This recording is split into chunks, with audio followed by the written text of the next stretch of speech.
Hey everybody, just wanted to take a minute at the beginning of this re-upload of Drunken Peasants 309 to explain why we had to re-upload it. Basically, I noticed earlier today that we had a content ID match copyright claim on our channel, actually on TJ's channel now, since we're forced to stream on that due to similar problems. But basically, here it is. Our entire video was claimed by Complex Media LLC. Normally, you know, when you have a content ID match or a copyright claim, it will specify where in the video they believe their copyright has been infringed. In this case, there's no timestamp. They're claiming the entire video, and because of this, the video is blocked worldwide. So I'm going to have to edit it and re-upload it without what I believe to be the claim. What I believe the claim to be is the video that we played where Tommy Sotomayor was ambushed during an interview with Vlad TV.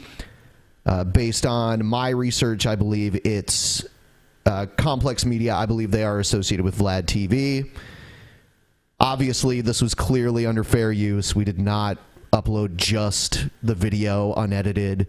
We paused it several times. It was part of a 2-hour show, and during the times that we paused it, we did include our commentary about the situation. The situation was relevant to us because, as I mentioned before, we're having to stream on TJ's channel due to Tommy Sotomayor giving us false copyright claims. How ironic.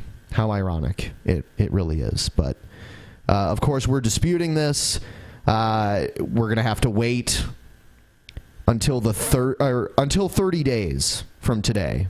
So, in my opinion, this is a blatant attempt to cripple this video for 30 days.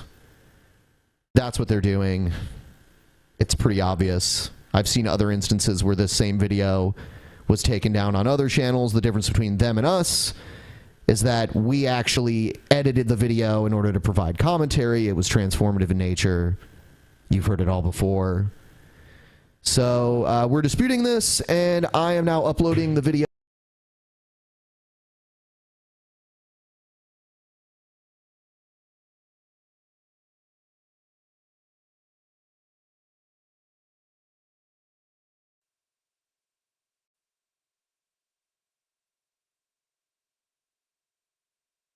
Warning. The Drunken Peasants podcast is full of comedic exaggerations, independent thought, insensitivity, and other offensive content. We strongly urge all viewers and listeners to keep their brains in their skulls throughout the entire duration of this podcast. Failure to do so will result in immediate death. If you wish to support this podcast, there are several ways to do so. First, you can sign up for a free audiobook trial at audibletrial.com/drunkenpeasants. Audible is the foremost seller of audiobooks today with hundreds of thousands of titles to satisfy all manner of tastes. Second, if you shop on Amazon.com, please use the Amazon affiliate links in the description section of this video. Every purchase you make helps to support this podcast's existence. Third, please peruse our merchandise and see if any of it strikes your fancy. We sell a lot of t-shirts, so we must be doing something right. One more thing before I go. To make an official submission to the Drunken Peasants, whether it be a video for one of our segments, or fan art, or a picture of you wearing one of our shirts, or anything you think we might want to use on the show, that stuff needs to be sent to the Drunken Peasants Facebook inbox. Please do not send correspondence, as this will be deleted unread. With all that shit out of the way, it's time to begin the show.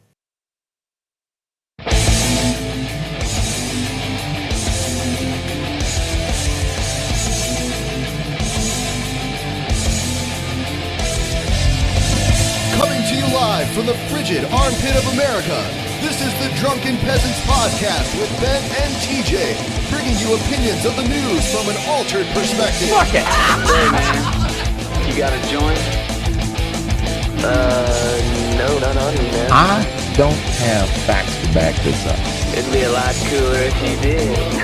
What the fuck you talking about, atheist? It's okay. You're nothing, TJ. You're garbage. I just want to be liked. You're garbage. And now, here are your hosts, Ben and TJ. We'll do it live. We'll do it live. Fuck it. Do it live. Fucking thing sucks. Hello, everybody. Welcome to the Drunken Peasants podcast, episode 309. It is sure to be the greatest DP episode of all time. Wow. Yes. Bullshit. Hold on. Stark claims from Ben tonight. I was just going for some of that hyperbole like they use in pro wrestling. Some of that old-time hyperbole? Well, like at the beginning of every fucking pay-per-view event, they're like, this is sure to be the greatest of all time. Yep. So I was just going for that and hoping people would just buy it. We've never seen a match like this one. Right. You've never seen an episode of DP quite like this. Yeah. You haven't. We're making history tonight. You sold me, Ben. Yeah. I'm on the hype train now. Yep. So that's what's going on. Let's get some booties clapping in this fucking place, man. I want to see some big fat booties clapping. I have to interrupt you to smoke weed. Because, sure. Man, that's all we can do here. Of course, yeah, that's all we ever do. All right, that's enough of this fucking show shit. Hey, let's talk about this. Here's something new. Sweet. Drunken Peasants Albuquerque meetup. Yeah, Albuquerque. Albuquerque. Try to spell it without looking at the screen. Fuck, I got nothing. A-L-B. Nope, you're already fucked. Fuck. Okay. I'll try it. Okay, Paul will try. A-L-B-U-Q. Fuck it. Yeah. I can't do it. It's too hard. Yeah. Oh, okay. A-L-B-U-Q-U-E-Q. No, fucked it. God damn this city, but we're going to be in it. Everyone got a little further than the person before. Yeah. Nobody can spell it, but we're all going to be in it. Yeah. We're going to be drinking. There's already 23 people who have signed up, and we haven't even announced it on a show yet. Cool. That's fucking hot, I'm putting the link in the description now for anyone who's in the area. Come hang out with the Drunken Peasants in Albuquerque. It's gonna be good. Man, yeah, when is that happening? February 1st. Yeah, I mean that's the date we're thinking. It's a tentative date, and we have not. We're still looking at. We're looking at venues, but it's definitely happening. So clear your fucking calendars for this area of time if you want to go. Let us know. Let us know if you're interested. Sign up as interested. If you can definitely go, sign up as going. Let us know how many people we can expect, so we can figure out what kind of venue we need to get. Yeah, do it. Do it. Fucking Albuquerque. Yeah. We're putting a link in the description right now. That should be there. If you don't see it, refresh your page. It's and you'll there see now. It. Yep. So, yeah. It's kind of funny, like, this meetup is kind of happening because you guys are heading to San Antonio, and at the same time, I will be heading out of San Antonio. So we'll pass each other on a plane, and then I'll get on a plane and come to Albuquerque. You're a faggot. Yeah, buddy. Fucking Paul, dude. We actually have to go to San Antonio. I am, TJ. Yeah. I don't want to mention this, but they were in the bathroom earlier, and I don't really know what was going on with that. He's like, Paul, come in here for a minute. And we did hear like these kind of noises. They have their little secret meetings, you know. Yeah. It's a secret. No one's allowed to know what me and Paul do in the dark. I don't want to know, dude. I'm fine being ignorant. I don't want to know. Depravity beyond measure. Yeah, I'm good. I'm guessing it was just. I'm good with that. Pat's my best friend. I want him to be in here where I shake my pee-pee. Yeah. Just wanted to give Paul a big old hug. Yeah, whatever. You liar. And a small. We're not comfortable showing like physical expressions of our care for each other in front of you guys because you always call us faggots. So we have to do it in the closet now. But Paul, you forced us into the closet. In all fairness, regressives. You are a faggot. Yeah. Are you not, Paul? Granted, yeah, I am. Okay, TJ, are you a faggot? Yep. I'm kind of a faggot. Well, I mean, if the glove fits, man. Well, like let me ask you a question. Does this make me a faggot? I would fuck Blair White. No, that's kind of like a gray area. Yeah. Like, I don't know what. But you know, you have had sex with TJ, so that definitely qualifies you. Yeah, sure, but it wasn't consensual though.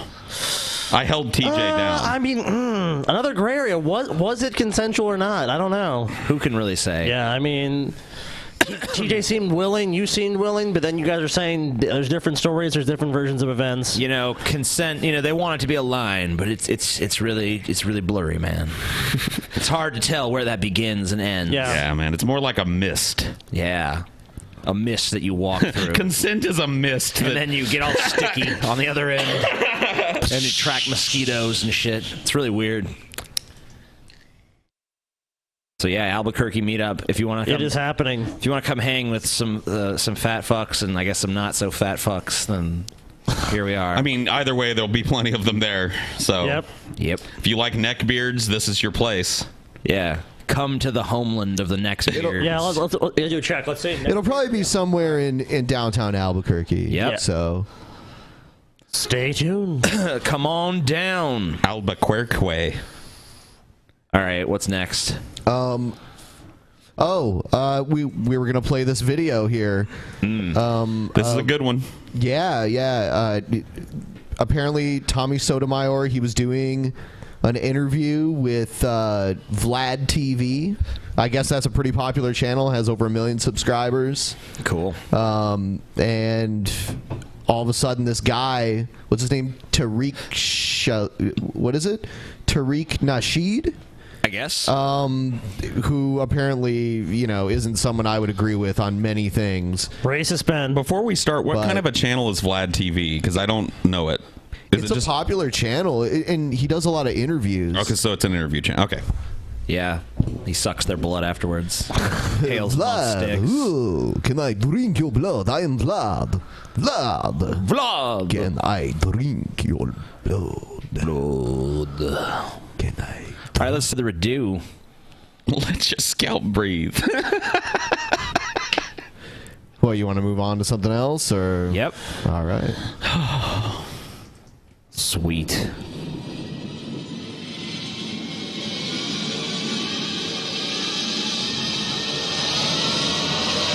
Puking dog. Puking dog. That is the second time in a row that I've watched this intro and gotten sympathy nausea for puking dog. It's becoming a trigger.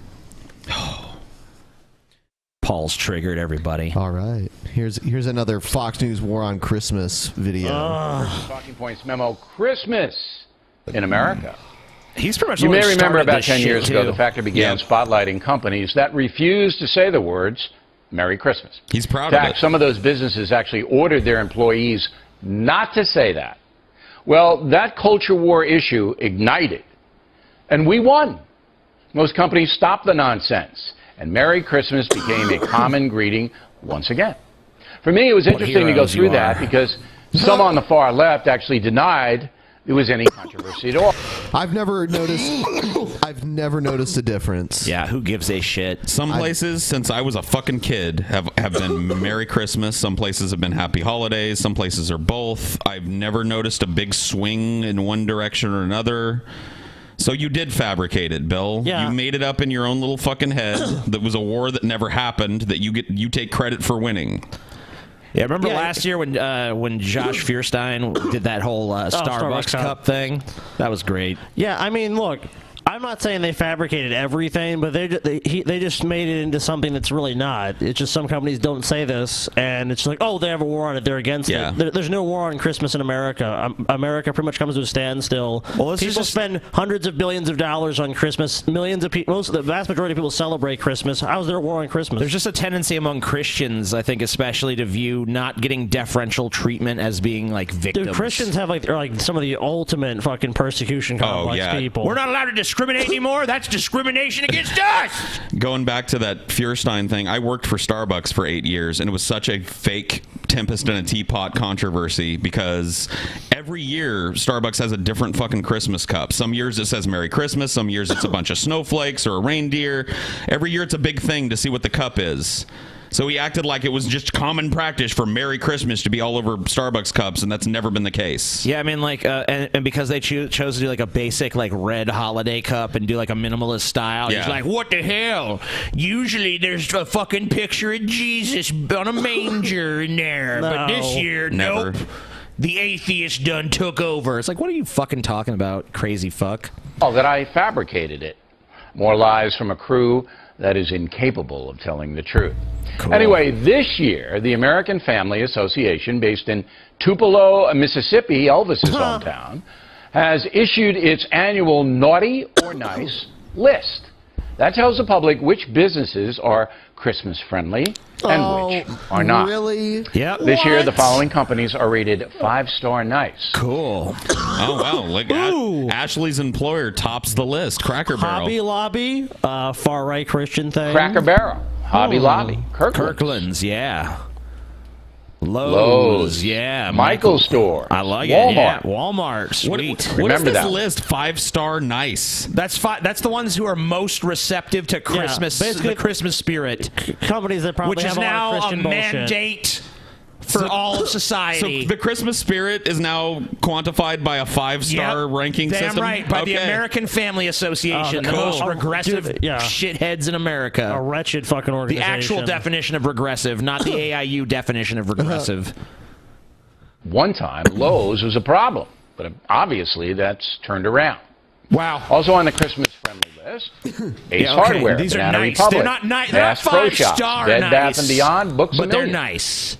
I can't Dick's believe Sporting Goods. This exists, Home Depot, Ben. J.C. Yes, this is a Penney, necessity. Kmart, Every good Christian consult this list Marshall, to know where you're Neiman allowed to Marcus, fucking Pro shop. Flowers. Thanks. I'm Rite Aid. I want to see who's on the Sam's naughty Club. list. Yep. That's enough. Yeah, because I want to know where to Is shop. this just a giant advertising block here? Yeah, and all go those to companies these use the stores. word They're Christmas good. in their advertising. Oh, and good job. Where's the naughty Oh, the naughty companies. They're kind of marginal. Oh, yeah. I want to see who's naughty. I want to Those know who to fucking give my money Who's to. been naughty? Oh, let's see. I'm companies. gonna, Oh, my God. Starbucks has been naughty. Oh, I I'm love feeling. Christmas. Spank these naughty companies. Nope. Oh, naughty. Ooh, Barnes & Noble selling books. Fuck you, Best Barnes Buy. & Noble. Ugh, Best Buy. Best Buy. Foot Locker. Foot The Gap. Locker. Foot Locker. The Limited. Nordstrom. Office Depot. Office Max. Between Office Depot and Office Max, it's no office supply Pet store Smart. anymore. What the Staples. fuck? And Staples. Yeah. Apparently, office supply stores are not sufficiently Christmassy. What the fuck do they have? What do they sell there that you need for Christmas in an office supply store? I want a fucking Christmas chair now. It's a Christmas Staples. Look at the bottom company on this list. Do you really want Jesus in a lingerie crotchless panty shop? Like, what is this? Staples. Just have a model Victoria's. crucified in the center of the fucking Victoria's Secret. For According to the JC, AFA, man, for JC. those companies are not in the Christmas spirit. Fuck Kind of them, bad news then. for them because Donald Trump. This is the number one. Donald Trump is on the... This was like the number one cable news show forever. It may It still still be. is. It is. It is to this day. Oh, God. Yeah, put up the It Trump. has been for, I think it's running for like something like 900 weeks now. It's been number one. So nearly 1,000 weeks. I like how he says Donald Trump's on the case. Does Bill O'Reilly go on top of the roof of the Fox News building and put the Trump light out? Then Trump just flies in there. Inspector Trump. Is on the case. We're going to start saying Merry Christmas again. Kellyanne Conway is What do you mean again? People already say it. Yeah, it's such a myth. How about all those department stores? Who gives a They fuck? have the bells, and they have the red walls, and they have the snow, but they don't have Merry Christmas. I think Fuck they're going to them. start putting They up don't have Merry this one Christmas. phrase. Yeah, it's about time that the President of the deported. United States entangled himself in this stupid Right. shit. Thank God. Now, does the Christmas deal really matter? No. Since the war has basically been won, this is a cleanup operation. But the information is valid. Many Americans celebrate Christmas. That's it. I'm declaring an actual war on Christmas. Me too. Yep. Fuck this. I am going to make every effort to never say Merry Christmas this holiday season. I'm going to stick to Happy Holidays. It's time to fucking declare a fatwa on Christmas. Fatwa. Damn. Shots fired, Paul. I don't want to see Jesus. I don't I'm want to just see gonna Christ. say like Happy Solstice. Yep. Hail Mithra, bitch. Chris Mahana Kwanzaa. We're gonna go back to the old Navy ad campaigns for our fucking Wasn't that holiday Virgin? fodder. Chris Mahana Kwanzaa. It was Ramahana Kwanzmas. Yeah, Chris Mahana Kwanzaa was fucking old Navy. Dude. Oh, okay. Ramahana Kwanzmas. Awesome. Awesome. Yeah, it's time to it's time, guys. It's time to get Jesus out of Christmas for good. These people are pretending he's still a part of this. We should sell bumper stickers that say "Take Christ out of Christmas." Yeah, seriously. I'll put one on my new car. Awesome. Me too. Take Christ out of Christmas, man. Get him out of there. Fucking too, y'all. I'm tired of seeing his bleeding corpse when I'm out shopping. It's time to keep that in the churches and in your homes. Hail Satan. Fuck Christmas. Tired of hearing his fucking name invoked when I'm out buying things for my family. Fuck him. All right, next. What do we got? NYC to offer free Trump-induced stress therapy. What? Half a dozen New York City agencies now offering therapy to city workers if they're upset about the election. Democrat Mayor Bill de Blasio sending out an email that reads, quote, many New Yorkers may be feeling distressed or vulnerable following the election results. We've seen the concerns expressed on social media. We are monitoring them closely. Psychiatrist and Fox News contributor Dr. Keith Abloh with me now. So, I mean, New York City is tough enough to go through 9/11. Now they can't handle an election? What do you think, Doctor? I think that Mayor de Blasio and those like him want to hobble people. This is the agenda of the left, to weaken people, to make them think that they can't take a punch and therefore need government to intervene with therapy.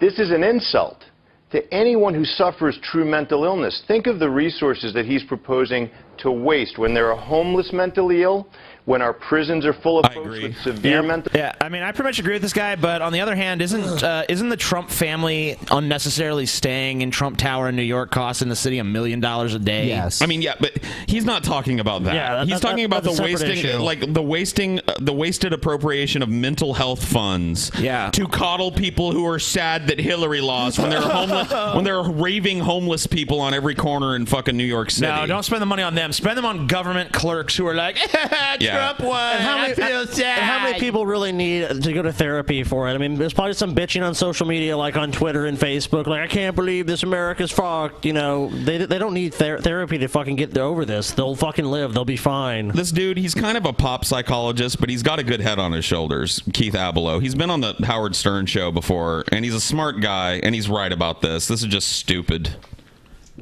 Yeah, I don't know if I buy this whole, like, this is just the left making people feel weak. He is right wing, but yeah, but I mean, I agree with the general sentiment. The money that and this resources is stupid. could be far better spent. Yeah. illness when millions and millions of Americans are facing major depression, and he's talking about treating folks because they're disappointed in the outcome of an election.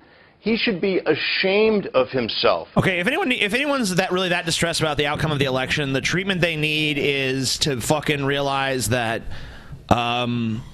they're blowing shit way out of... I mean, like, if the psychological counseling they're receiving is like, you're blowing this way out of proportion, quit being a fucking crybaby, then that would be fine, I guess. But that's probably not what they're receiving. They're probably getting like, we just need to work together in these hard times now that Hitler too is in office. Humiliated.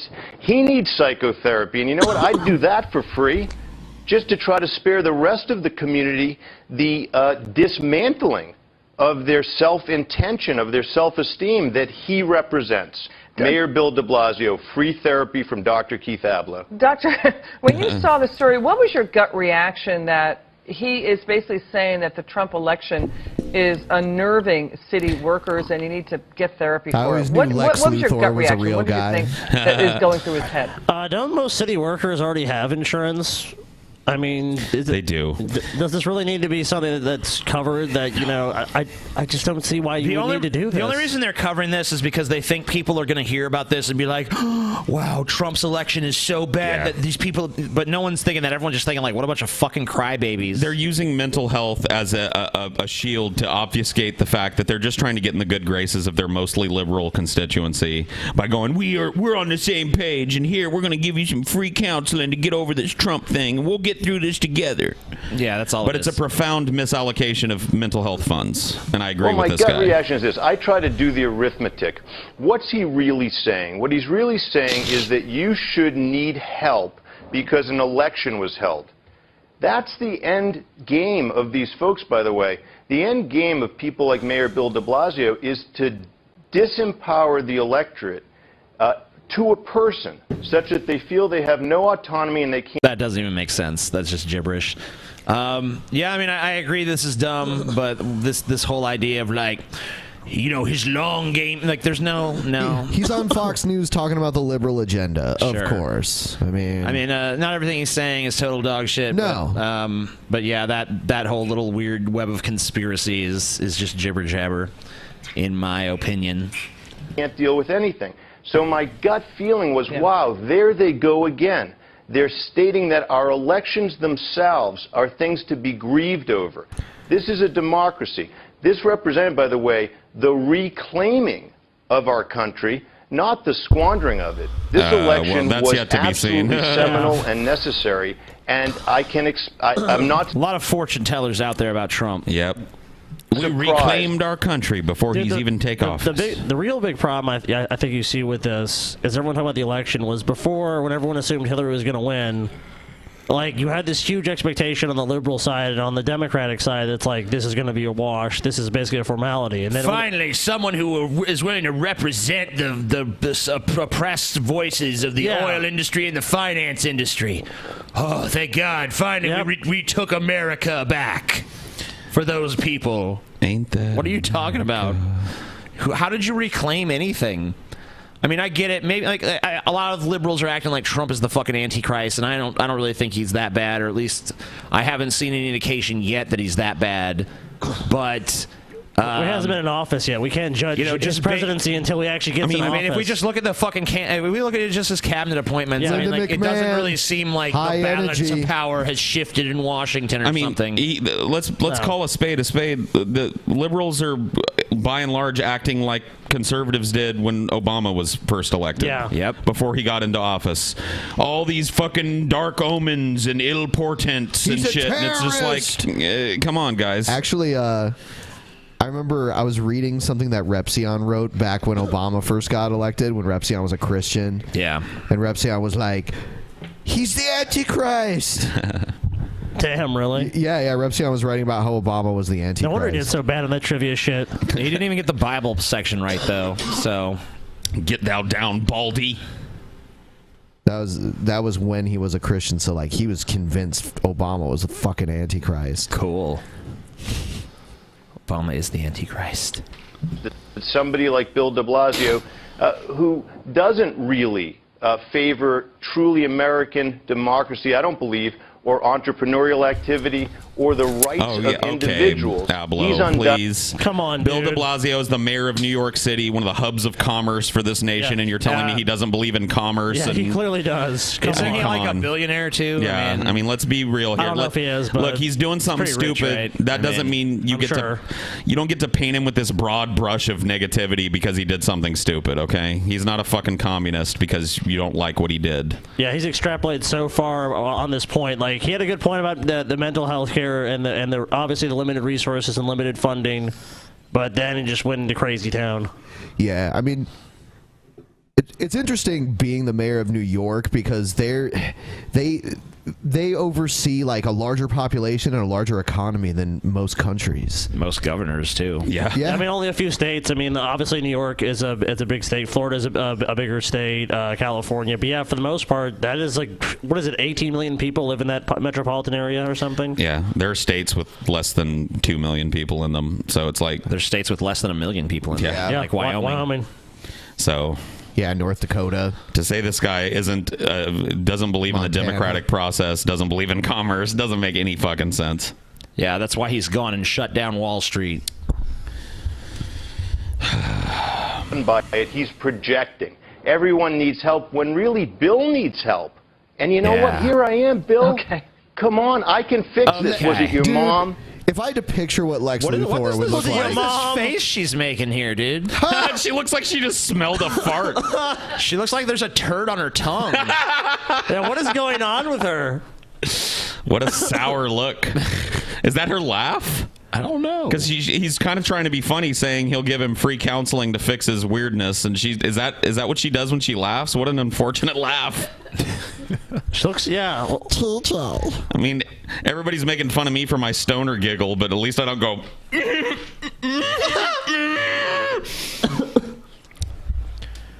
Maybe she Did needs she mental tell you health. you weren't a real guy? Okay. You're a leader. Let other people Okay. have their lives and their autonomy. Okay. All right. Okay. So before we move on with DP Action News, I did want to give Paul. Well, actually, I don't know if you wanted to talk about this. Palm Jam. Do you want to at least like? First thing I want to say about Palm Jam is the hero of the day. Hold on. I'm exercising caution because he hasn't released what he says he has yet. But okay. For those of you who might remember, I think we've actually mentioned Palm Jam on the show before, maybe on a private show, as one of Brett Keene's little toadies, his little nut-swinging, sycophantic fucking retards, right? And I've actually interacted with him on the subreddit and on Twitter and called him a piece of shit and pointed out what a fucking... Well... What he's claiming is that for the last year or more, Palm Jam has been a deep cover troll, and he has been recording, according to him, dozens and dozens of hours of private Skype conversations and DMs and PMs with the manatee. And he is in the process of going through all of that. He's a big fan of me. He's a big fan of us. And he did this for us. Now, that's what he's claiming. Now, I have seen some private messages and stuff that he's posted on the subreddit between the manatee and my friend Jason and Chris Anderson and him, but I have not heard any audio yet. So we need to be careful. This might be a counter troll operation or something. Yeah, I've expressed that. Like I don't know. I want to see the evidence that comes forth. But until there's something proven, sure. I mean, how do I know he's not? I mean, look, if let's say it's even true, he did troll Brett for a year. What if he just trolls us for a year? Exactly. We don't know. So I have made contact with Palm Jam on Twitter, and I'm going to find out what he has, and I'm going to ask him privately to see what he's got, and we'll find out going forward what the truth of this is. Hypothetically, if what he's saying is true, there may be a treasure trove of manatee content coming. Because then we get to hear what Brett says about us when he thinks we're not going to know. Yeah. If that's true, man. That's what I'm saying. If this is true, that's why I'm so excited. If he has been think about all the manatee bullshit that's gone on over the last year. Yeah, we could see behind the scenes. All the shit we've covered on the show, all the things he's said, all the schemes and lies and shit he's told. If he's got evidence of the manatee talking about that shit, oh my God, it's like Christmas already. So...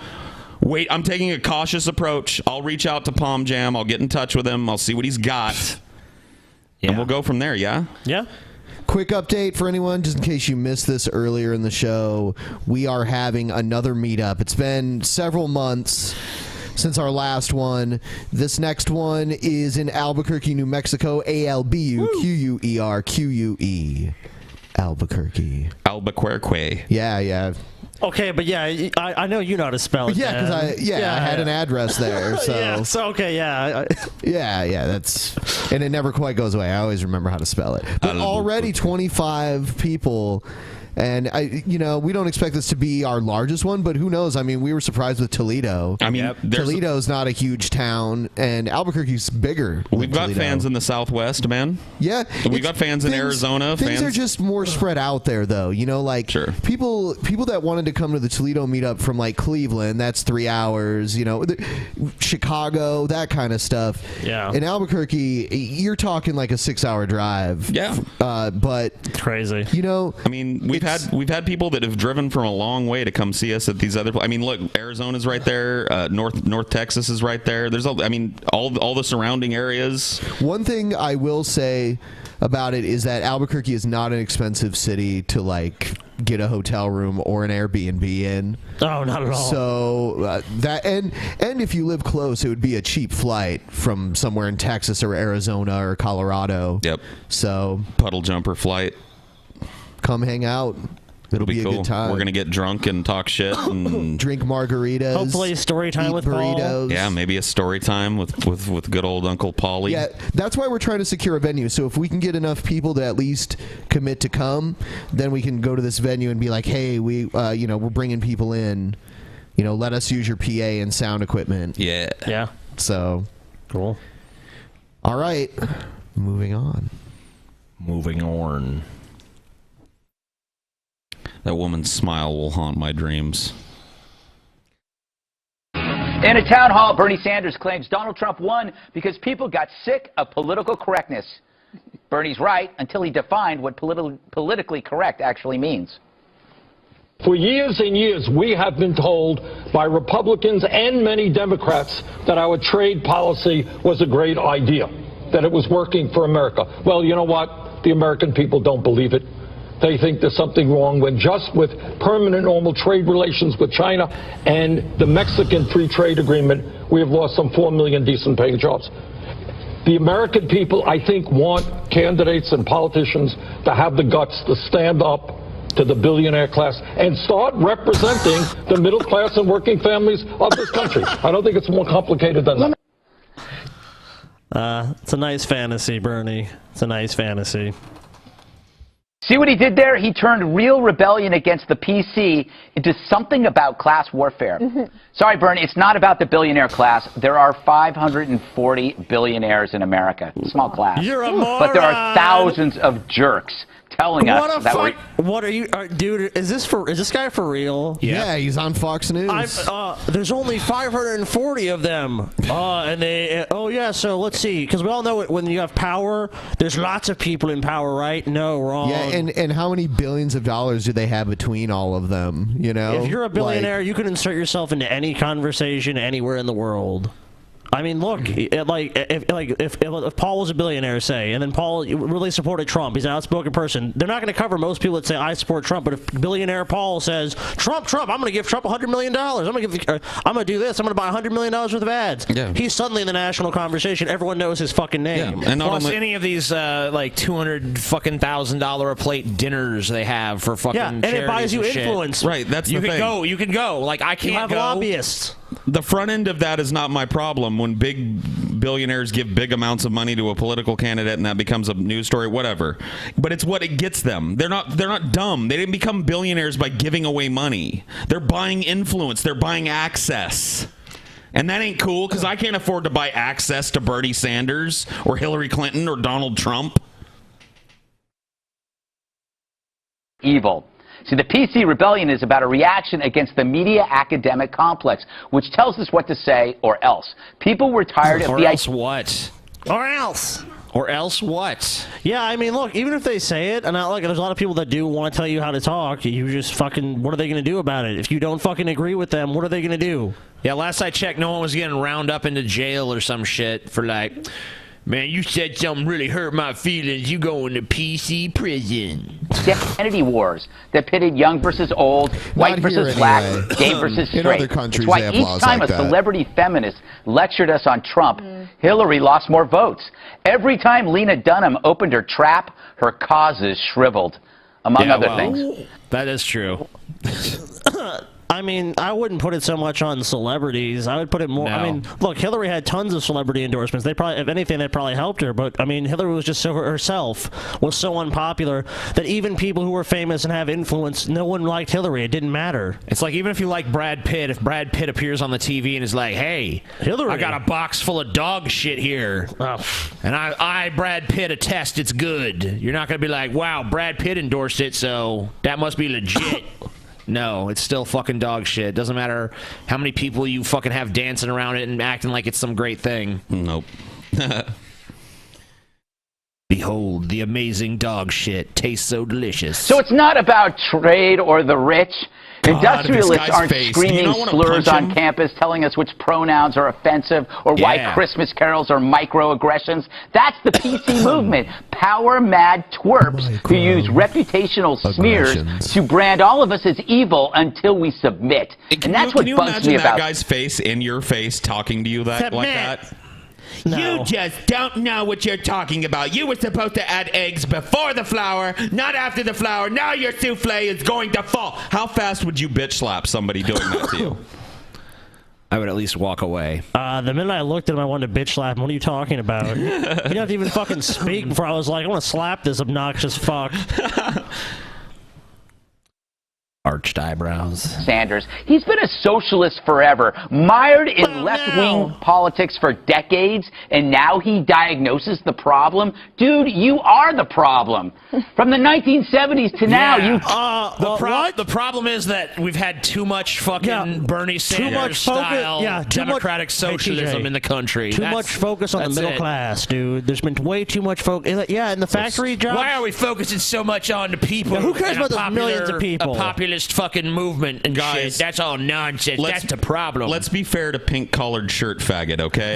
No, let's not be fair to him. Bernie Sanders, from the very inception of his political career, has always been about language policing, language control, PC culture, how we should talk to each other, and making sure that nobody's feelings get hurt. You know, he's been at the forefront of every one of those issues. So really, I mean, in all deference to pink-shirted faggot commentator guy with the slappable face, you know. Here's the difference between him and Bernie. If you put this guy out where Bernie is and you switch positions, people would still give a shit about Bernie in either position. No one, if he was out here making a speech about, to Bernie about this shit, there wouldn't be a bunch of cameras or people listening. No one cares. He's a fucking moron. Yeah.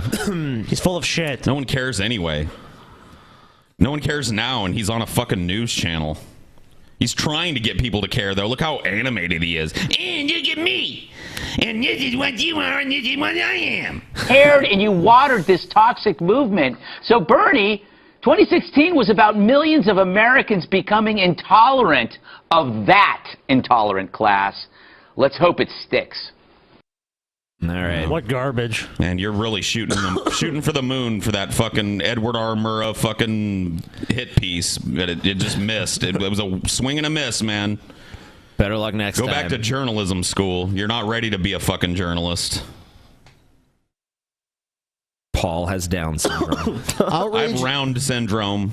Round syndrome. So outrage over reports that Trump will control U.S. government broadcasts. Well, he is a hell of an entertainer. President-elect Trump's critics have something new to worry about tonight. It involves the federal government's decades-old effort to spread American democracy to other nations through the media. Fox News media analyst and host of Fox's Media Buzz, Howard Kurtz, is here tonight with some big changes for agencies such as the Voice of America. Good evening, Howie. What's this uproar all about? Brett, Politico says that Trump will take over an office that could turn into an unfettered propaganda arm, a kind of Trump TV. Oh, my God, the American government producing propaganda? What a truly unprecedented event.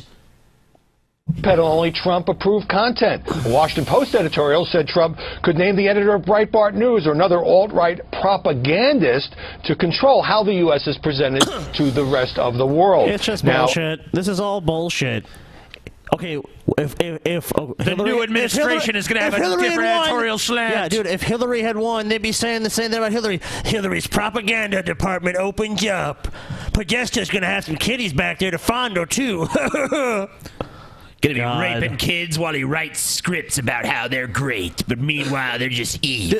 It's just like both sides fling bullshit and lies at each other, and then like they're just hoping that it sticks. Like which one's gonna stick? And every once in a while, once Hillary's in office, there's just gonna be a fucking line of child slaves just coming in through the back door, while they laugh and say, "Yeah, want some more pizza?"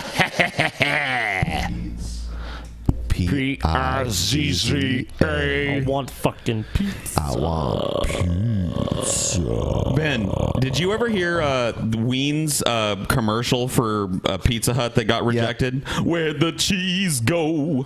I don't know. Pizza, where'd the cheese go?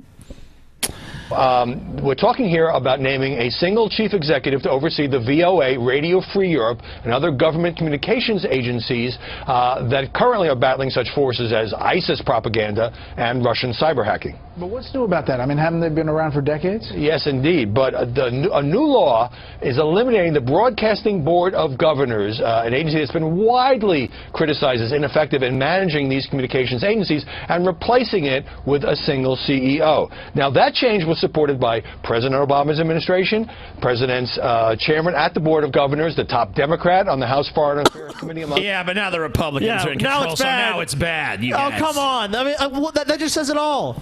Oh, the Obama administration endorsed this. Like, yeah, this is fine. These people are actually ineffectual. And then now it's like, it's bad. Now Trump's going to be in charge of it. It's like, what? So it was fine if Hillary was in charge of it. It's like, it's just now everything's flipped. It's like Trump needs to accept the election results. Then Trump wins, and it's like, well, we need a recount. It's like, come on, guys. Really? You know, before it's like Trump needs to accept that he's going to lose, and now that he miraculously fucking won, it's like, now Trump is going to do all these bad things. I mean, it's just bullshit. Total horse shit. Others. The Senate, by the way, could approve or reject anybody that Trump nominated. I spoke to the committee chairman, Ed Royce, and I asked him about the furor. I think that's hysteria. As a matter of fact, there's very clear laws in place here in this legislation. Wow. I just discovered the most boring man on the face of the earth. I've never been so quickly bored by somebody. I got to be honest, this whole news story, I've just been like, I'm trying to fucking focus in. When this guy came, right before you said that, I just felt like shit. All right, Paul. I think it's time for me to point out that your hat makes you look a lot like Fidel Castro. People on the subreddit are calling you Fidel, dude. Oh, shit, How do you dude. respond to that? Well, it seems my little ruse has been revealed. Hello, everybody. It's Fidel. Rumors of my death have been greatly exaggerated. But TJ, mano con mano. You understand what I'm saying? Hand to hand. Yeah, dude. Corazon con corazon. The people, they would never allow Fidel to die. The people need Fidel. You're like a river under the people, right? Always I have been a river under the people. And they have been a river under Fidel. Why does Fidel look so young? Fidel, yeah, like I was about to ask, like, why are you so young? Why are you so fat now? The people will not allow Fidel to go hungry, as Fidel has never allowed the people to go hungry. Corazón, somos la gente, la unión. Somos solidaridad. You know what I'm saying? We are together in this, the people and Fidel. I love it. So how did rumors of your death get started, Fidel? Did you fake your death, or? Funny you should ask. So you heard this rumor that Fidel was gonna die out of cancer. You heard this rumor? Yeah, we did. Fidel needed to take a break, so Fidel created Polzigo. Fidel become Polzigo. Fidel's always, as he do, seek out the people, seek out the voice to the people, become Polzigo, find Drunken Peasant. You know how it works. Fidel could not stay away from the people for long. And now that you have seen, Fidel's favorite hat, he could not leave it laying there. He could not no longer wear stoner beanie like retard. Fidel has to be Fidel. Wow. So are you gonna crazy? Are you gonna retake your position as the head of Cuba, or? I think, I never left my position as the head of the Cuban government, as the head of the people, actually, I talk like an American now, but I call myself the people's representative, right? So I've never left that job. I work with my brother Raul. We keep the country run. We open up relation. I meet with president, etc., etc. But I do very quiet. Fidel can't walk down the street. All right, Fidel. Well, thank you for dropping by our podcast. Yeah, you are welcome. We appreciate that. Yes. Good old Fidel. Fidel's ego, everybody. Or delete. Paul Castro. Paul Castro, dude. Fidel Gastro, I'm hearing. Fidel Fatso. Gastro. As well. Gastro is perfect. Fidel Castro. I like Fidel fucking Fatso too. Pidel Fatso. Pidel Fatso. So what else we got? And we continue with Laura Ingraham with more on this. I love the idea, if you ask people to do something and they do it, I love the idea of saying thank you, but more importantly, I firmly believe that what we see happening now is only the start, and I do believe everything will be done to politically destroy him by the left. It's only, this is nothing compared to what's coming, in my opinion. And for him to bypass the media, go directly to people, and make this a signature of his presidency, I think would be very wise for him to continue. Yeah, I mean, he's his own press secretary. I mean, he's doing in such a, I think, a really smart, this is a brilliant strategy, going right to the people and going around the stereotypes that the left has tried to paint him with now for over a year and a half, which is, oh, he's just a billionaire, he's just saying these things, he doesn't mean them, he's just, you know, he's all about celebrity. No, he's with the people. And what he's reminding folks of is how politics and identity politics, Sean, what you talked about for years, the politically correct nonsense that has invaded our university settings, that is stultifying to free speech. He wants to wipe that all away and do things that actually make the lives of everyday Americans, people that we grew up with, like we grew up, their lives better. I'm sorry. And that will drive the left crazy, Sean, because he goes into their territory and he tells people who are normally Democrats, it doesn't have to be this way. Just try it with us for a while. See what we do for your life to make it better. And no, we want he you to didn't be tell part Democrats. of this. He basically told the gullible suckers who jump back and forth between parties what they wanted to hear. Okay, look, that's why elections are never fucking decided. That we basically have this bullshit two-party system, and you can vote for this party, you can vote for this party. We all know it. We've all discussed it ad nauseum, but that's basically it. And people go back and forth. I mean, look, we had Obama, and now we have Trump. That shows you how wildly it can fucking swing in in one fucking election cycle. Yeah, I was watching this story about people who voted for Obama twice and then voted for Trump. Yeah. Like, I was watching, they sat down with a family and they were like, you know, we like Obama, we supported Obama, but he really didn't deliver on enough of his promises, and, you know, Trump, we want to see if he's any better, and we're just tired of fucking the Democrat line. Obama got elected. But yeah, Obama was a really charismatic personality. People were tired of Bush. That's why it's always going to fucking just flip back and forth, because there's these idiots who just bounce back and forth like a ping pong ball between these two fucking parties. Like, I'm a Republican, nah, fuck your, I'm a Democrat. No, you know, I'm an independent, but I'm going to vote Republican, but, oh no, I'm an independent, but I'm going to vote Democrat, and then, oh, I'm going to be a Republican. No, I'm going to be a Democrat. I mean, like, Trump himself bounced between these two fucking parties, for fuck's sake. Yeah. He's been all over the map. He was on a few. He was a Republican. Then he was a Reform Party. Then he was Libertarian. Then he was, I don't know if he was Libertarian, actually. But maybe he was.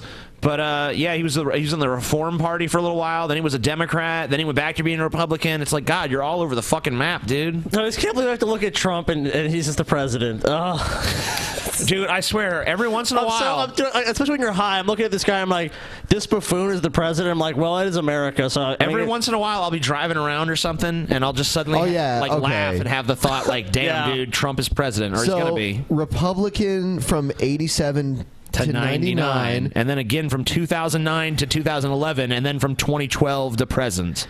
And then, yeah, he wasn't a libertarian. He was an independent from 2011 to 2012, whatever that means. And then a Democrat, and then before 87, and then from 2001 to 2009, and then he was in the Reform Party from 1999 to 2001. Yeah. So that's like 4 different political affiliations. So it's not like Trump has been the most stable guy in terms of what he believes either. New American you ever notice experiment. Trump's always clapping in every fucking clip you see him in? Like, he's got this thing. Yay me. Where he walks out, he's always clapping along with everybody else. Yay me. Yay, I'm awesome. Like, look, he's just walking out of his building and there's like press there, and he walks out and he's like, yeah, good job, me. It reminds me. Congratulations to myself. I'm awesome. That reminds me of the time when I went to Vegas and I saw David Copperfield, and like, he looked like he just hated he hated doing that fucking magic show in Vegas 2 times a day, over and over and over again. He looked like he'd really let himself go, and he would always, like, after the end of a trick, he would, like, do this to like signal that everyone should applaud for him. Yeah, it's okay. Clap now. I'm done. All right. Oh my God! But then I saw him again when we went to Vegas, and he looked way better. Yeah, and he seemed very into the performance too. So maybe he made some. Maybe he's got a drug problem or something. Maybe he looked super out of high. shape. Yeah, that's what I'm saying. Like maybe he was. He probably just got depressed and fat and lazy. I mean, could you imagine doing that same fucking magic show over and over and over again? No, I would hate to have to do repeating like, yep, here it is for the next fucking 2 Isn't that amazing? years or 3 years. Isn't that amazing, or however long everyone? it takes. Yeah, but when we had seen him the last time, he had a whole bunch of new tricks. I don't know, man. He comes up with all kinds of cool shit. I know JJ wishes he could be Trump. Who the fuck doesn't want to be Trump? He's the president of the United fucking States. Being Trump is awesome. I don't know if that just because being Trump is awesome doesn't mean having Trump as president is awesome. That remains to be seen. Yep. Beginning to see the opposition for me. build among the Republicans. Look at his hand gestures. Put What is this? aside What's this? McConnell What's and this? Ryan with the CIA. It's like, yeah, look, there's many different size of asses. Some are like this, some are like this. He was in Louisiana. I see that. Go vote. Oh yeah, they got the fucking Cajun Go. That's cool. Well, they at least not play to their audience. Over this issue, not the FBI, not the Director of Intelligence. That's troublesome because it's almost like they still want to be liked by the establishment, but they are in many ways the establishment. Has anyone listened to a single fucking word? No, these I'm talking watching heads Trump's are saying? hand. Oh yeah, it's way more fascinating to watch Trump interact with people and audiences than it is to listen to this. Well, these are just fucking puppets, anyways. Yeah, there's just a couple of fucking talking heads. Might as well be Muppets. Pull the string on them, come on. I think I might have it figured out though. The Trump hand stuff. I think he just. I think he doesn't know what to do with his hands. I think he's uncomfortable. Like it's an awkward thing. Like he knows he's being watched. And so he doesn't know what to do with his hands, so he's always trying to use them to keep them from like hanging awkwardly at his sides. He should hold a pen like Bob Dole. Yeah, exactly. He needs a pen. Bob Dole had that frozen It'd be more arm. intimidating if he just fucking unfurled the switchblade. Are you talking about the Bill Clinton thing? You know, open it, close it. Open it, close it. Yeah, he needs a switchblade or something. What? Yeah, he can dance it along his desk and shit while he's talking to foreign dignitaries. Toss it in the air and grab it while he's talking to people. Yeah, he needs something. Fuck that, dude. It's America. Give Trump a gun to polish constantly. Like, yeah, dude. Yeah. He'd constantly just be fucking twirling his gun like in a fucking Tombstone. Yeah. Give him like an old West pistol. Well, dude, that'd make Trump a lot cooler, actually, if he did that. So, Trump, get on that, dude. And then if anyone talks shit to him, he just blasts him and be like, I'm the president, bitch. Yeah, I'm pardoned. I just pardoned myself, faggot. Get bent. Smells like someone died. And out front now, Republican Senator from Kentucky and former presidential candidate Dr. Rand Paul. Senator, thank you for being with me tonight. He's a loser. You've said you're going to reserve judgment on didn't you predict he would win initially when the primaries were going on? I don't know if I predicted. Oh, dude, you were sucking Rand Paul's dick. Like, Rand Paul's got a really good job. Dude, Rand Paul's going to get it. I know what you're thinking of. Before the primaries actually started and I saw the field, I was saying, like, Rand Paul could be a threat. But no, you said you thought Rand Paul would pretty much have it. Because me and you debated. I'm like, no, I don't think Rand Paul's going to do shit. And he didn't. Well, he didn't run the campaign he should have run. Well, yeah, you can say that anyone didn't win. But I mean, that fucking prediction did not last very long into the fucking primaries. That was like pretty much like a before the primaries even started thing. It was well into the I mean, it wasn't too far. It was not well into the but primaries. It was probably like the first quarter of the primaries, and you finally were kind of like, okay, he has no chance. Because I think it was pretty much after the second or third Republican debate that I really thought Trump was a fucking force to be reckoned with. Oh, that was obvious. Because he kept winning, and then like the media was trying to diminish it, but I was like, this seems like bullshit to me. It seems like this guy is fucking really tapping into something. Well, all the polls had him way ahead of people, especially like the first few debates when he came out there. Because people were like, Trump's not going to do shit. He's going to be a buffoon and drop out. Why do you think they even let him participate? If they had any idea that he would actually do the things he did, they wouldn't even have let him in those fucking debates. Because usually when they let like some TV personality in, like Fred Thompson or some shit. They're just like, yeah, they say some crazy shit, and people are like, ha ha. Well, he actually had been elected. Fred Thompson actually was a senator, though. I know, but like, I'm just saying, like, when they put someone like that in the fucking Republican debates. Oh, okay. They're usually just like, they're in there for a while, and they're kind of like a little joke candidate, and then they're gone. But Trump really was able to fucking steamroll that shit. Yeah. Rex Tillerson's nomination for Secretary of State. What exactly did you need to find out about him? You know, I have an open mind. I want someone who agrees with what Donald Trump said he campaigned on, and that was that regime change hasn't worked or made us safer, the Iraq War was a mistake, and that really nation building is not something we should be in the business of. And I don't know about Tillerson, so we will ask those questions. But I think those are important because if we don't learn from the mistakes of the Iraq War, we'll continue to repeat those same mistakes. I think Donald Trump gets that, and I want his Secretary of State to also. And you have been vocal in your criticism of that war. Obviously, ExxonMobil was able to go in after that war, but Rex Tillerson is now going to be Secretary of State as an individual in a very different role. We do know, though, the former Secretary of State, Condoleezza Rice, pushed President-elect Trump on Tillerson, the former Vice President Dick Cheney, praising Tillerson as a, quote, inspired choice. Does that give you any pause? These, of course, were two of the biggest defenders of the Yeah, dude. Dick Cheney's endorsement. Yeah, that Halliburton really helps, tied closely to what industry? What industry would it be? Paul. I'm going to take Paul on this one. Yeah. Halliburton is connected very closely to what industry would it be, Paul? Fuck, man, that's a tough one. Yeah, would it be the military? Military. And there's another. And oil. And oil. Oh, are you crazy? And Really? Dick Cheney recommended him? Huh. Wow. So you are, wait, Scotty. Let's not get crazy here. Don't get loose change on me, okay? Are you saying that Dick Cheney serving as the vice president might have been favorable to Halliburton, a company that we paid billions of taxpayer dollars to? That would be illegal, Paul. That would be crazy. There's no way he would do that. Never. Iraq war now supporting Tillerson.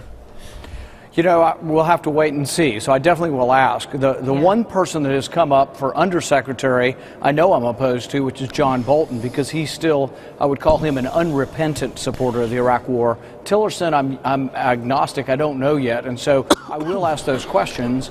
And I think for Donald Trump's sake, he should want to pick someone who actually agrees with him and has the worldview. Yeah, you know, I'm going to stand on principle and stuff, and all that. Hey, Rand Paul, get your fucking stamp out so you can just fucking give him the fucking seal of approval we all know he's going to get with a Republican-held Senate and Congress. So do you admit the Iraq War was a mistake? Not necessarily. Oh, well, stamp. I'm going to talk for like 15 minutes to answer your question, and it's not going to answer it or say anything irrelevant. Okay, cool, go. You know, that's it. That's what those hearings are going to be like. Dude, I just thought of something. Like, if you guys think Rand Paul is reprehensible, wait until you see Panderson Pooper. Or no, it would be Randerson Pooper. Randerson Pooper. Randerson Pooper. Randerson Pooper. Ooh, that's good. I've heard rumors. I'm scared. Rumors. That says maybe our interventions haven't always led to more safety or security for the United States. You have also been very critical of Vladimir Putin, Senator. You wrote the president, Russia's president should be isolated for his actions. You wrote this in Time. You continued to conclude with, let me be clear, if I were president, I wouldn't let Vladimir Putin get away with it. Rex Tillerson, as we all now know, is close to the Russian president. They did a major multi-billion-dollar deal together. Putin gave Tillerson Russia's Order of Friendship. Marco Rubio came out and tweeted, being a friend of Vladimir is not an attribute I am hoping for from a Secretary of State. John McCain came out and was even stronger than Rubio bot has spoken. But I hate to say it, but if the job of the Secretary of State is to be the nation's top diplomat, wouldn't being friendly with foreign leaders be to your advantage? You think so? But no. I mean, I'm not saying that there's definitely issues there, because there are, but I'm just saying that they're like, let's be honest, like, you think Vladimir Putin's going to be responsive to fuck you? No, he's going to be responsive to cajoling. That's why we need Rex Tillerson. Maybe he'll do better on Russia than Obama did. I don't know. Oil man. I mean, look, fucking Putin's basically a dictator there anyways. He's also one of the richest men in the world. Yeah. I mean, we need somebody that speaks Putin's language, and Putin is not accustomed to having anybody in his face telling him what to do. So we need a businessman, we need a wheeler and a dealer. You know, like, let's be honest. Unless we want a Cold War again. Unless we want that to flare up. Which it seems like that's what the left wants. The more I listen to left politicians talk about Vladimir Putin, the more it sounds like they're gearing up for another fucking Cold War. Shouldn't we question the efficacy of that? Shouldn't we look at I mean, yeah. They hack some emails. War. World War III, emails, come on. Like, yeah, Vladimir Putin is a scumfuck. Look, he rigs elections. He's a brutal guy. He's a fucking old school, what was the... KGB dude. Someone in the chat saying he's not a dictator. He is a dictator. He is a dictator. If you don't think he's a dictator, you're a fucking moron. Yeah, there is no free and open elections in Russia. Vladimir Putin doesn't allow that. Well, they do have elections. No, they're fake elections. It's a bullshit democracy. It's a kangaroo election in a banana republic fucking setting. Usually what happens is like, because there are term limits, so Putin has to like become the chancellor. Yeah. No, he's the president of Russia. Or the prime minister. I'm the president. Oh, my term limits are up. Now I'm the prime minister. I explained it to he jumps back now and forth. I'm back to president again. Because there's no consecutive term limits. It doesn't matter what position. If Putin could have, dishwasher, he'd still be he'd still have an iron grip on Russia. It doesn't matter. I was talking with TJ about this, and I made this analogy. It's like that scene in Casino where Sam is meeting with the fucking casino manager guy, and he goes, I don't have a gambling license. I got half a dozen gambling pinches in the last 2 years alone. And he goes, look, I know how this stuff works. You put in for the license, and you'd say, look, I'm the food and beverage chairman. And then in a couple of months, you say, I'm in the entertainment director. And they put your fucking thing at the bottom of the pile. That's what he's doing. So he's circumventing these laws that prevent him from being the total unquestioned dictator by taking another job and using a puppet president to do his will. Yeah. And then he becomes president. Like, how long has Putin been in power in Russia? Like, he's a dictator. We need to talk about the definition of dictators if he's not one. But he also has a bunch of fucking nukes, so maybe we shouldn't poke the bear. Maybe we should talk to him. Yeah, maybe we don't need Russia to has a very large military, so it's not really a fucking wise thing to go to fucking war with Russia or have more aggression with Russia. Yeah, and then like Russia has allies too. Not here he is. Anybody who's a friend of Vladimir Putin must disregard the fact that Vladimir Putin is a murderer. My friends. Can you sing Popeye the Sailor Man in his voice? I'm Popeye the Sailor Man. Hold not you. Hold on. Okay, Ben. I'm Popeye the Sailor Man, my friends, and I live in a garbage can, my friends. I eat all the worms and I spit out the germs. I'm Popeye the Sailor Man, my friends. Sailor Man. A thug, my a friends, KGB my friends. agent. I want him to say my friends now. Oh. Are they? All right, this sucks. Next. I know a Mr. McCain, and he's an Arab. No, my friend. No, he's a good family man. Will Trump purge climate change scientists? That sounds interesting. It's a few down. There it is. So, why do you want the names of those who worked on global warming at the Department of Energy? Is this a purge? No, I don't think so at all. I think this is an intellectual curiosity expedition. We're really trying to come up with the best solutions for the American people and the best solutions for the world. And when you think about Department of Energy or the EPA, I think what we're thinking about is energy independence for the United States, clean air and clean water, which the president... So the Trump administration wants a list from the Energy Department of all the scientists who are working on climate change. So you can fire them. That's what the suspicion is. That's why the Energy Department's refusing to give them the names. Well, they'll get it at some point anyways. They will get it. I mean, when Trump takes office, there's only so long you can fucking dig those heels in the fucking dirt. Yep. Yeah, I mean, if they just take all of the fucking scientists working on climate change and just fire them, that's pretty fucked up. It's fucked up, but if they on replace, the contrary, on with Paul's ego. On the contrary, Thomas James Kirk III. I have another. If they do fire all those fucking people and replace them with astrophysicists and shit, and start focusing on getting NASA to Mars and shit, well, whatever. I mean, like, yeah, it sucks on one end, but great on the other, I guess. Yeah, I mean, it's not like much is getting done with climate change if the Democrats are in power anyway. Yeah. It's still just going to be like, yeah, we can win elections on this kind of, but we want things to change. Like is repeatedly said throughout the campaign and during the transition. And the most important thing that I want the American people to focus on is that we can generate a tremendous amount of energy revenues as a result of new taxes coming off of the energy that's underneath the ground here in the United States. And so when you look at our forward liabilities, Chris, somebody like Governor Rick Perry in that position is going to be magnificent for the growth of the U.S. Yeah, put him in charge of one of the departments he wanted to get rid of. Cool. It's going to be great. Bet you he's glad he didn't get rid of it now. Economic engine. So it's a combination of different things, frankly. Well, you got different conversations. You have, do you accept the science of man's impact on the warming of the planet? And then you have, well, what policy considerations do you make in light of that science? That's one discussion. This is the only country. That's the only discussion, you fucking moron. This is like the we're like one of the only countries that this is actually like disputed like this. Yeah, there's no debate. I'm sorry, you don't. There's things you can debate and there's things you can't debate. Like, there's really no debating that the climate is going to change. There's no debating it. It makes no sense. Well, they're saying the debate is, whether they have to give these names up or not. Well, no. What I'm saying is, they always say, well, we know the climate changes, but is it man-made climate change? Yeah. Caucasoid, Negroid, Mestizo, space race. First question, though, I'm not completely satisfied on yet, which is, I don't get that intellectual exercise to find out who worked on global warming. Why do you need to know who worked on global warming? No, I think, look, I mean, I know that the current president believes that the human beings are affecting the climate.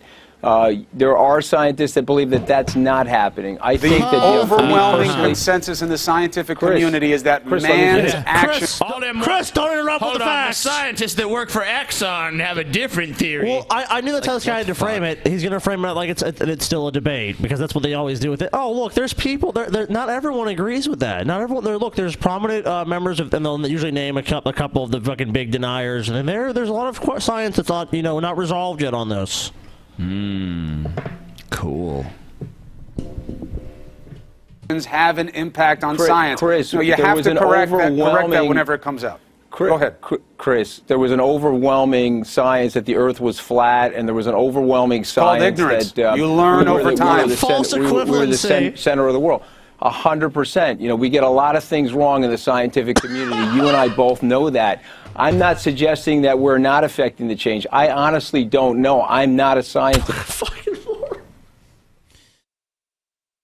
Oh man, is there a special place you learn? You have to go to learn how to speak this total fucking nonsense. Yeah. This total fucking utter bullshit. It's called low-level positions in the American political system. Yep. I mean, like this is how you answer questions without answering questions. And it's all we hear from officials. There's allegations that you said you could grab women by the pussy. Is this true? Look, I'm not going to speak about what a few ditzy bimbos said. I want to talk about what matters to the American people. Not fantasy, not tabloid headline grabbing. Yeah, it was locker room talk. Locker room talk. Yeah, that was basically when that happened. I had to hear that a million times. Yep. I'm like, okay, yeah, no one's gonna buy that Trump, but apparently they did because he fucking won. Did anybody notice that as soon as Trump said locker room talk, we started hearing it from every talking head in the Republican Party? Why is that? Why do weird things like spread like memes amongst these people? I wonder if they're all talking. Locker room talk. That's how you deal with this. Stay the course. Stay the course. Stay the course. That was the old one. The surge is working. Remember that one? The surge is working. Oh, God, yeah. The surge is working. A lot of kids like nowadays probably don't even know what the surge is. Yeah, the surge. That was a big old fucking push in Iraq that was supposedly going to win it back for us. And that was the meme that was getting passed around. More signs that the surge is working. Meanwhile, everything continues to fucking crumble in that place. It's like, what? A surge of bullshit is what we got. Yeah.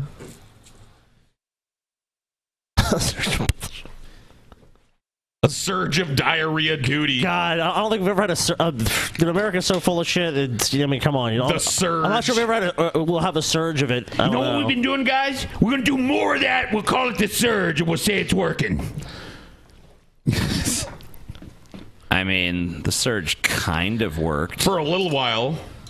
Well, yeah, I mean, obviously, if you increase the number of troops, that the principle behind the surge is like, if we have a shitload more troops here, we can have a slight measure of more control. It's like, okay, yeah, no shit, but what happens when they leave? And then we see. Right, that's the whole point. Then we get ISIS, and we get a totally destabilized country. What a shock! A whole destabilized country, a destabilized region. Well, the entire region has been destabilized. We kicked the hornet's nest with that bullshit. We didn't do anything. The surge did nothing but waste money and lives. Dude, the surge just delayed the inevitable. That's all it did.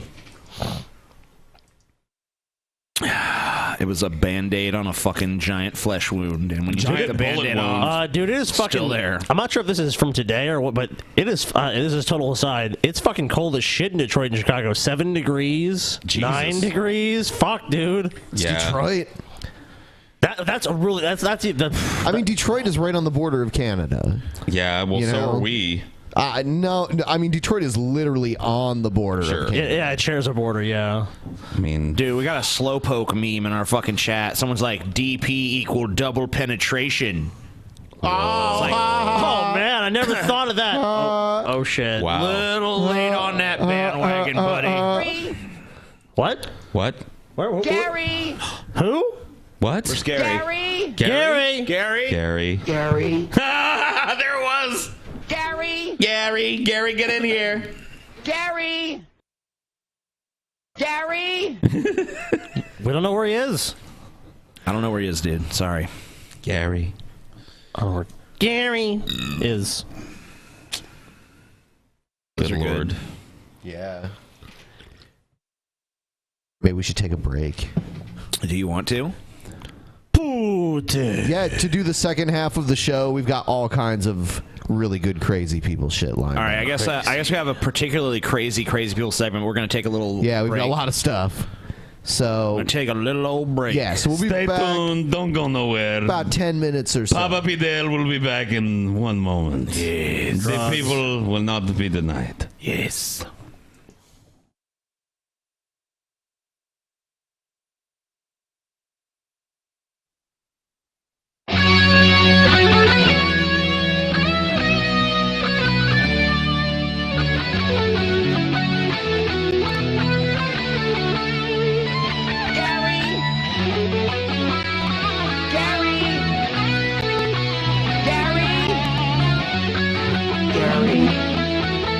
Gary, come in here.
All right, we're back, and I just want to let everyone know, maybe you're new to the show, maybe you forgot, the music that we just played during our breaks is by a musician named Berserked, and there is a link in the description to check out his stuff. He's badass. The main intro down below. Yeah. Our break music, our theme song.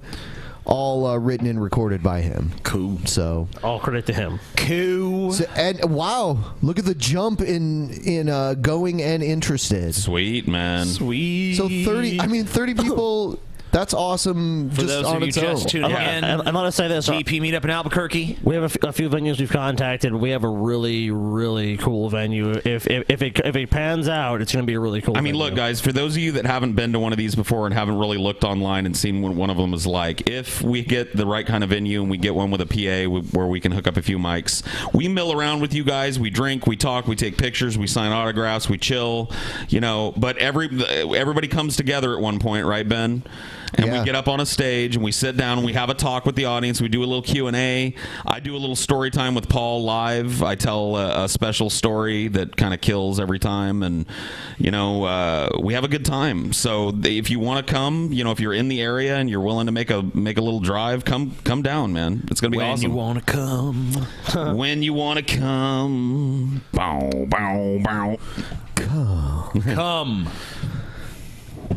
And for the remainder of the show, this isn't Strains You Love, I promise, but we will be smoking non-stop doobies. Cool. Sick. I like doobies. I like weed. What's a doobie? Let's smoke some marijuana. Begin the doob train. What's a doobie situation? All right, so here's the premiere of the new Crazy People intro. Sick. Cool. I love this.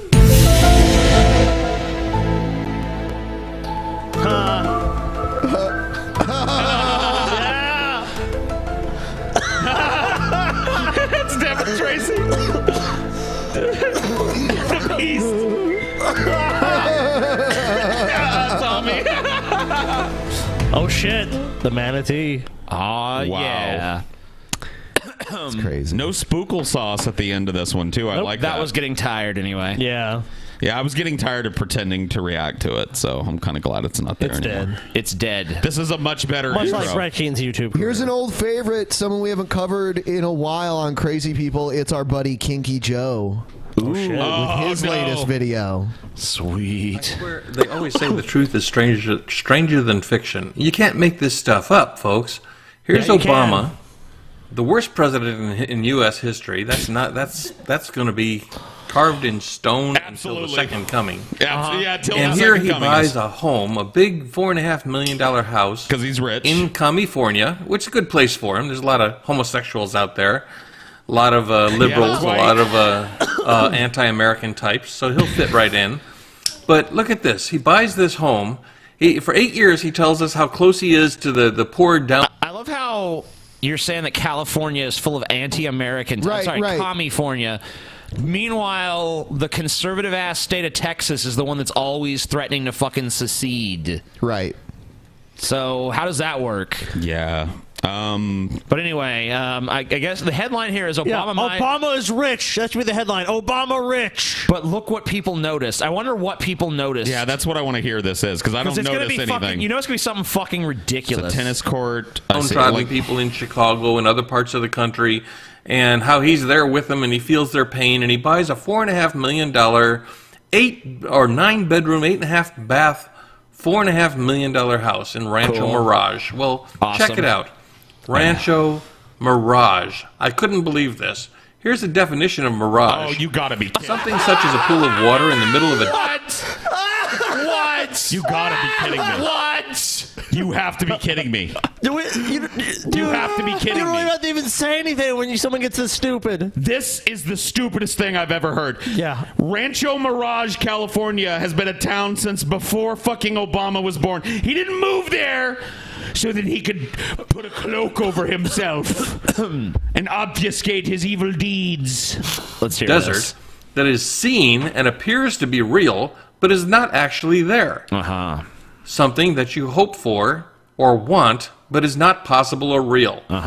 Well, that is the definition of Barack Hussein Obama. he was a mirage. Uh-huh. Everybody, he's going to hope and... So are you serious with this? Yes. Wow. This is the guy that like this is the guy that this is fake news. This is offered $25,000 to somebody for pictures of their dead children. No. Kinky Joe is basically a proponent of fake news. People talk about fake news. This guy is a proponent of fake news. Yep. Conspiracy theory bullshit. This is not even a conspiracy theory. This is like, look, he moved to a place called Rancho Mirage. Look at the definition of mirage. Something that's not really there. See Just what like mirage- Obama, bitch. Whatever. See what mirage means? No. So stupid. Dude. Smart. And rancho, that's kind of like ranch dressing. The fucking most boring of all dressings. Change, Just like and he's Obama's the most Messiah, and boring he's the appointed president. one. And he is a fucking moron. Yeah. And talk about yourself. what does he do? He retires to rancho. I like that picture because he's flipping the bird. In He it. retires. A mirage. For crying out loud. Mirage. This fake laughing. The that he's Obama's doing. recently purchased. Yeah, I'm sure that Obama retired in Rancho Mirage in a $4.5 million fucking house. Meanwhile, your ass is living in a fucking shack full of nasty-looking porcelain dolls. Yeah, and shit. with a depressing fucking hutch of odd knickknacks behind you, crammed into an office where your wife makes you go so she can't hear your insane ranting. But yeah, Obama's retarded for retiring to a giant house in Rancho Mirage. Yeah, what a failure he has been. Obama should have thought about that before he moved there. I bet if I move somewhere, you can do an Obama voice. The fucking if you move somewhere with Rancho Mirage, and nobody could see me. I'm invisible. I'm invisible. I love it. Rancho what? Mirage? My kind of place.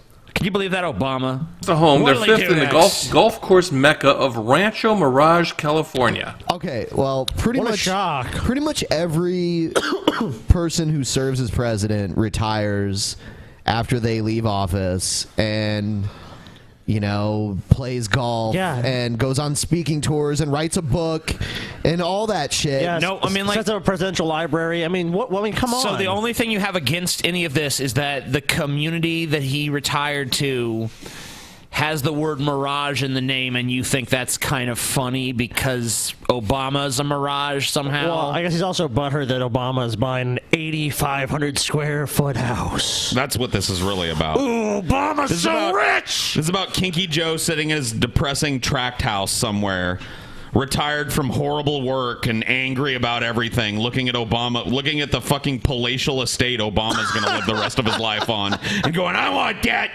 My ranting, fat, stupid fucking ass should have that! But he got it! So let's find a Mirage! Rancho Mirage, California. Gotcha. What better place for Barack Hussein Obama It sounds like some to retire rich, yuppie place where people than play at Rancho golf. Unfortunately, Mirage? retire somewhere like that. Oh my God. This is just my God. unbelievably... Listen to this, like, self-aggrandizing backpack. Are you hoping the audience goes along? Obama, it's just too easy. Mirage?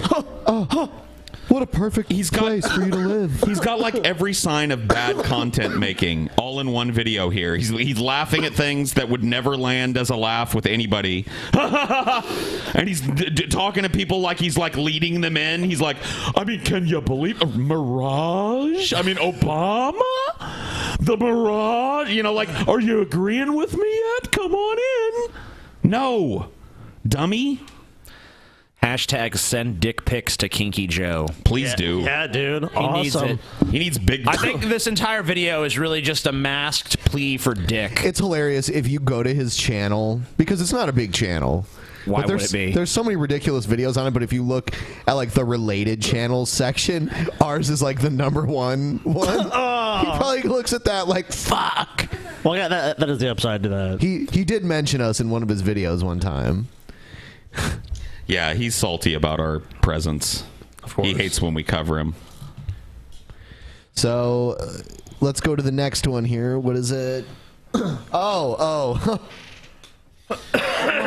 This is Mario, the Village and Christian, actually giving a The Village and testimony. Fraud. Yeah, and I'm sure Jim Ass, when he comes in here on Friday, will have something to say about the Vigilant fraud. But here he is giving a testimony in front of a crowd of people. Yeah. Hosted by Mario. Exposing evil.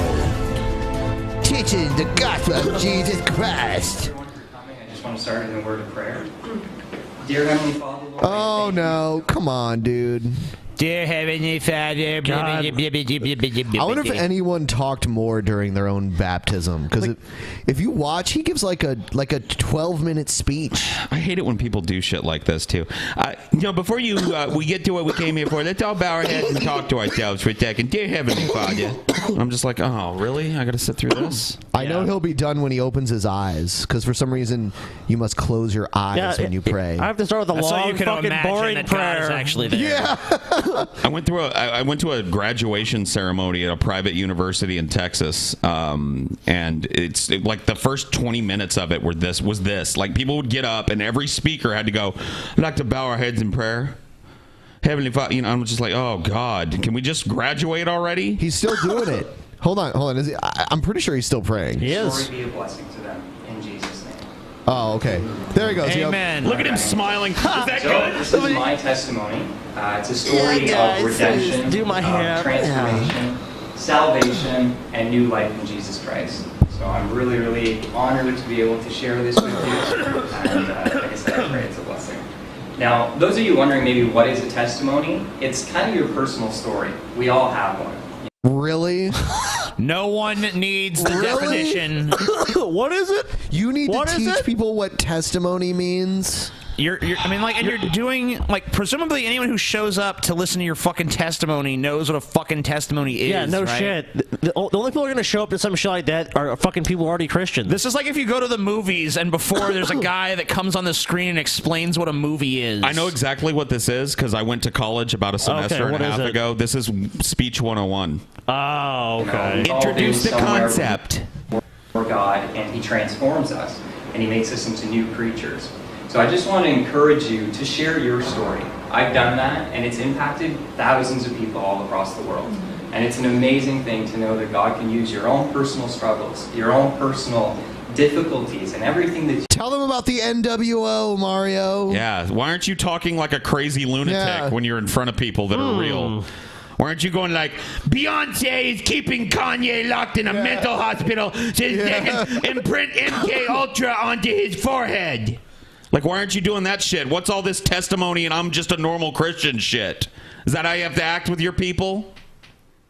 You went through for His glory, and to really impact people in a positive and awesome way, to bring them salvation and to make them new creatures that's what you've done. in Christ by the power of the gospel. Yeah. So this is where my story begins. Yourself. We'll start off. So you ever notice how easy it is to imagine Mario fucking snorting a line of coke off of a table while another man fucks him in the ass?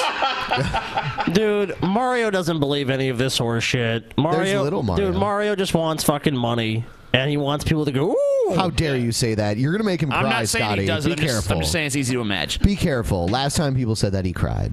I don't care. Elementary school. Of course you Kind of do. going to fast forward everything. I don't want to keep you here all day.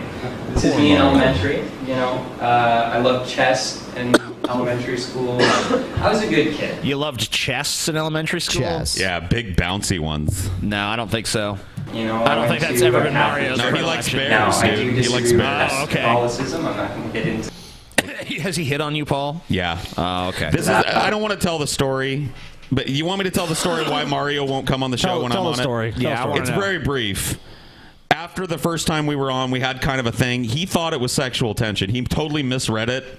Oh, shit. And he hit me up on Skype afterwards because he had my Skype contact because we were in the same call. Shit, dude. And what happened? And it just got awkward, and I told him, "No, dude, I'm sorry. I didn't. No, it wasn't. I actually think you're a fucking retard." And he was really mad. And now, you know, he thought I was playing it up because I was being a bear. You know, I was like, "I'm gonna dominate you, and I'm gonna fuck you in the ass while you snort, you know, cocaine off of a table." But I really do think you're a reprehensible fucking moron. Oh, this is the part I wanted to. Yeah, here we go. play this. Yeah.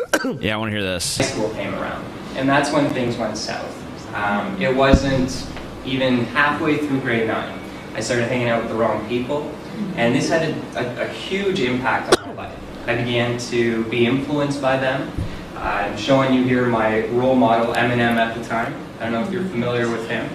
A very negative. Come on, it wasn't like 100 years ago or anything. I don't know if you're familiar with this historical figure, Marshall Mathers or Eminem. You may have heard of him. He's a giant, the best rapper in the world, major Still label alive? guy. Still alive, still makes music, still tours and stuff. You may have heard of him. Eminem. Dude, Mario's so weird. You figure Mario would be like, this is a podium, I'm standing in front of it. People he's explaining everything. You know, it's like, Mario, what the fuck, dude? People get it. This thing around my neck is known as a tie. A tie? Yeah, let me show you how I do that. This one is actually a clip-on, but I remember I would play songs. you can't actually get real ties. Just blasting this, and there's swearing. Chuckle. And there's, I mean, it's just not anything positive. Hey guys. Hey, what's up? So another thing that came along with hanging out with the wrong crowd in high school was I got into drugs. I got into alcohol. God, this sounds like the worst like high school thing that you'd have to do. Like you'd have to have some adult come and talk about like why fucking up in high school and taking drugs is bad. Oh God, you're right. You remember I think those the things? 3 pounds of product that he puts in his fucking hair dripping into his brain. It's no good. That Jay's getting down to the stump, yo. Oh, time for another one. Down. I told you. I tried to fucking warn you, TJ. No. Considered the cool kid in school. You know, everyone wanted to be me, but I was a really broken person. You know, and everyone got wanted to into be fights me. all the time. Look at lots of girls, TJ. You're Unlike you. just mad you didn't get non-stop pussy in high school like I That's how you know Mario. Because even in the story, Mario was like, "Yeah, I was like the cool kid everyone wanted to be. You know, that was me, but it was actually bad. I gave it all up because you know that just ain't for me, man. He's so fucking. There's a little room fucking for me. in my bullshit. Principal's office, and there's a little dark corner, and I used to sit there for hours. And they would just put me in there. Anything went wrong in the school, any fights, any drugs, anything would go on. I'd always be brought to the room. Me and my 8 friends, we were actually known for the group of 8. So I seriously, I'm having flashbacks because I was a stoner in high school.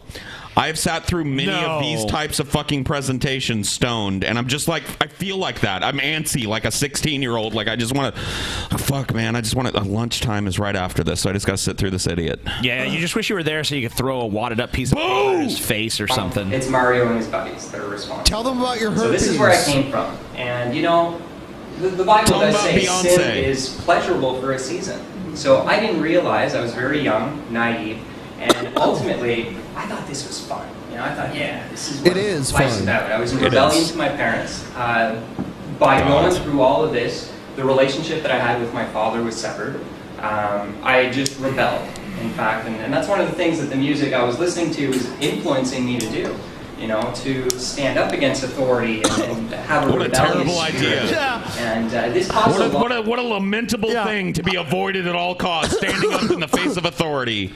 Asserting yourself and asserting your own rights and being your own person. It's much disgusting. It's much better now. He's just a fucking good little sheep. I almost wasn't a sheep like all of you. I once was a person that walked his own path and had his own ideas, but now I'm one of you. I'm a zomboid. Yeah, congratulations. Congrats, Mario. Mario. And ultimately, where this leads you to, I want to share this verse. Sorry, 1 Corinthians chapter 15, verse 33 says, "Be not deceived. Evil communication corrupt good manner." And the word communication actually means companionship. It's people you surround yourself with. And I didn't realize just how much that had an impact hanging out with the wrong crowd.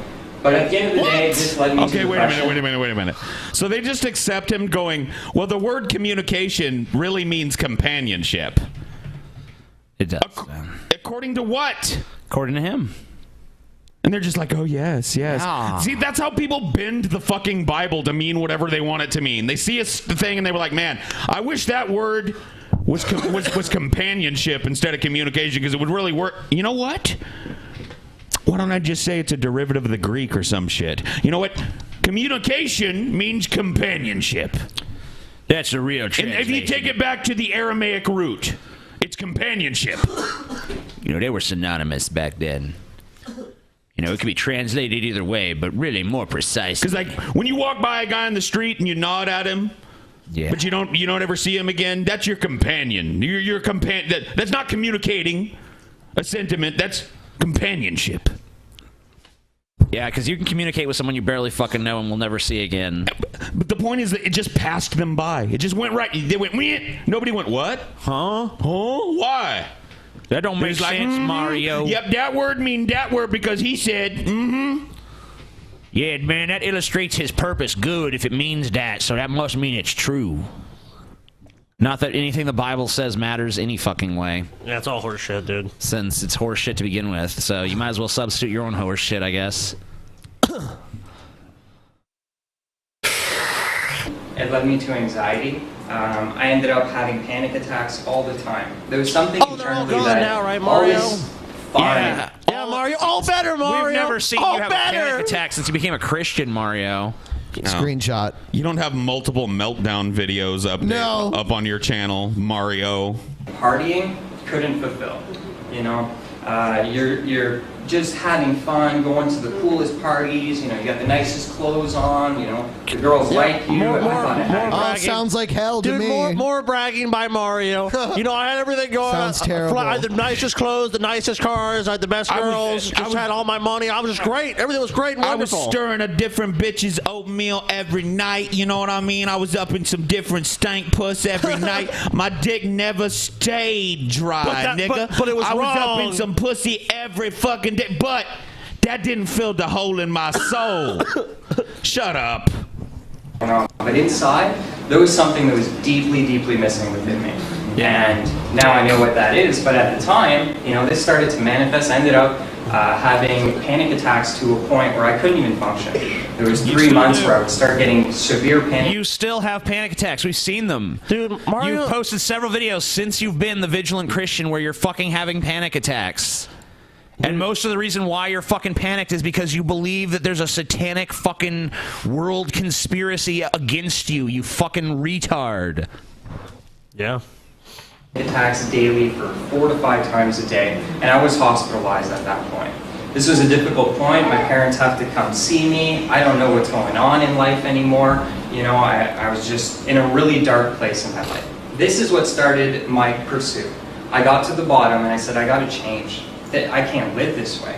You know, I'm destroying my life, and I gotta start seeking answers, because the fact that I didn't have any questions probably was, or answers. Really, with Mario, it was probably Mario hit the point where, like, he just drained all the goodwill, all of the, like, I forgive you, Mario, where it was just like, dude, Mario, you're a reprehensible piece of shit. No one likes you anymore. And it's like, there's gotta be a way out. Oh, religion. Yeah, I did all that stuff because I was really bad, but now I'm really good because I'm a Christian. Yeah. And a lot of people were just like, yeah, you're a Christian. I forgive you now. Yeah. Even if they're not Christian, it's kind of like, okay, now you're gonna do this nice act, or I guess I'll give you a chance again because you made some change. My questions really left me in a bad place. So I started my journey, and I got into yoga and what you would call Eastern mysticism. This is what I first looked to try. Look at Mario. Yep. Got a pretty different look back then. And fill the void within myself. So I was actually an apprentice learning at the Hatha Yoga Center here in town with Jody and other ones that were there. The Bhagavad Gita, the Hindu scriptures. I got into meditation, channeling, Reiki. All evil. Nothing but evil comes from that. Yep, and that's when Satan went in his heart, and then he realized, holy shit, this is wrong. You always hear about, like baby sacrifices at the hot yoga places in town. It does happen. People meditating, holy shit, meditating. That's basically clear your mind. Praying to the devil. You need to fill your mind with Jesus. I mean, I went deeply into this stuff for a long time. And the thing is, the Bible tells us that Satan, okay, 2 Corinthians chapter 11, verse 14 says, and no marvel, for Satan can be transformed into an angel of light. You know, I thought this stuff was giving me... Satan can be transformed into an angel of light? Satan was an angel of light. Lucifer means light Seriously, bringer. He Paul, was an angel. This is where it stops being the normal run-of-the-mill, like, an adult talks to teenagers about drugs and shit. Sure. He's saying yoga and meditation is satanic. Well, I mean, I got to be honest with you. That's a pretty common sentiment amongst evangelicals. That's so weird. My sister doesn't do yoga. She does, but she does Christ-driven yoga. You know what the difference here is, Ben? Is that, like, you probably knew religious people, but you're, like, from the north. Like, the south and like, the rural areas, like Paul talking about. Like, dude, I grew up around people that believe, like, women wearing pants was satanic. Yeah, it's witchcraft. All movies, pretty much mainstream Hollywood movies, satanic. For the most part, yoga is exercise. And then there is, like, a spiritual element to it. Do you know what they call it? They call it the New Age movement. And they think that's it's what all Mario Satanism. calls it. They think it's all Satanism. Yoga and feng shui and all that stuff, Satan. Feng shui is just how you like arrange your fucking furniture. Yeah, well, that Satan's trying to get you to arrange it a certain way to let his forces make it easier for him to manifest himself. He wants in you your to life. shape it as a pentagram. Yes, your couch must be at the head of the goat. What I needed, you know, but it really wasn't. It was a counterfeit of the truth that I now have. You know, there were some positive changes in my life, but there was nothing real. I wasn't a new person. You know, I was kind of like covering up with a Band-Aid, but the wound was still there. And I wasn't able to fully heal. And in fact, this stuff confused me big time. And God is not the author of confusion. I found myself to be getting into weird stuff. We're talking almost like, you know what Mario is, TJ? Mario is a fucking empty vessel. And just waiting to be filled with some fucking ideology. He's waiting to be it's filled not up. Ideology. Yeah. He's waiting for fill. He wants to be filled with something. So does TJ, though. But we won't go into that. Well, TJ, yeah, well, from some shit I've seen on Twitter, TJ has been filled. All right. Fuck you guys. Can I real quick before we move on plug the contest again real quick? Yeah. Just $200 contest curated by me. $200 Amazon gift card to the winner for your Christmas shopping needs. The best depiction of Gurgi from the Black Cauldron unloading his aching balls into TJ's butthole. And Gurgi is going to be here soon. But we have to be able to show it on the show. If it's pornographic, we can't show it. It has to be, you know, something. We can't see dick. We can't see butt hole. You know, but, you know, keep it PG-13. And the best one of those, $200. We'll get it announced before Christmas. Another reminder also, DP Meetup. DP coming to Albuquerque. Albuquerque Meetup coming soon, February 1st. Link in the description. RSVP if you're interested. 36 already. I would say that's not a bad start. 32 32 going, 36 interested. That's not a bad start at all. No. I mean, it's not until around February 1st. Come to the DP meetup. Meet your favorite DP superstars such as TJ and others. And others. TJ and others. All right, whatever, dude. TJ and the gang. Actually, TJ wouldn't write it that way. TJ actually downplayed his narcissism. If TJ wrote that ad, it would be, come see DP superstars such as TJ. See DP regulars such as Ben, Scotty. See bottom of the barrel DP pseudo celebrity Paul Zico. Dude, I remember when we added Dusty to that meetup, and I was like, man, this should give it a little bump. People can meet Dusty. People dropped out. Yeah, people left. People were like, no. Yep, I don't even want to go if that Dusty's actually happened. Be there. Is Dusty going to be on the show? I guess. Eventually. Sometime next week. Okay, cool. All right. But you won't be in studio. So we're not ducking him anymore, is what you're saying? No, we decided that we'd stop being pussies and running from the might of Dolt of Custody. Oh God, dude, I'm scared. And we haven't totally confirmed it yet, but we're working on Shoe. Hornhead. Shoe. Hornhead. You want a shoe? Is that from a meme? Shoe Hornhead? Shoe Hornhead. I think it is. There used to be a meme where they would go into like cam girl rooms and tell them put shoe on head, and they would do it and they'd put pictures of it everywhere. You're a faggot, Paul. It's all this meme shit. Memes. I'm a little bit down on. It's not a fucking meme, bitch. Yeah, look at Roosh V. Roosh. His fucking beard is majestic. Inadvertently, a teacher. Paul's in love with Rouge. He is. Rouge, I take back everything I've ever. The red pill works.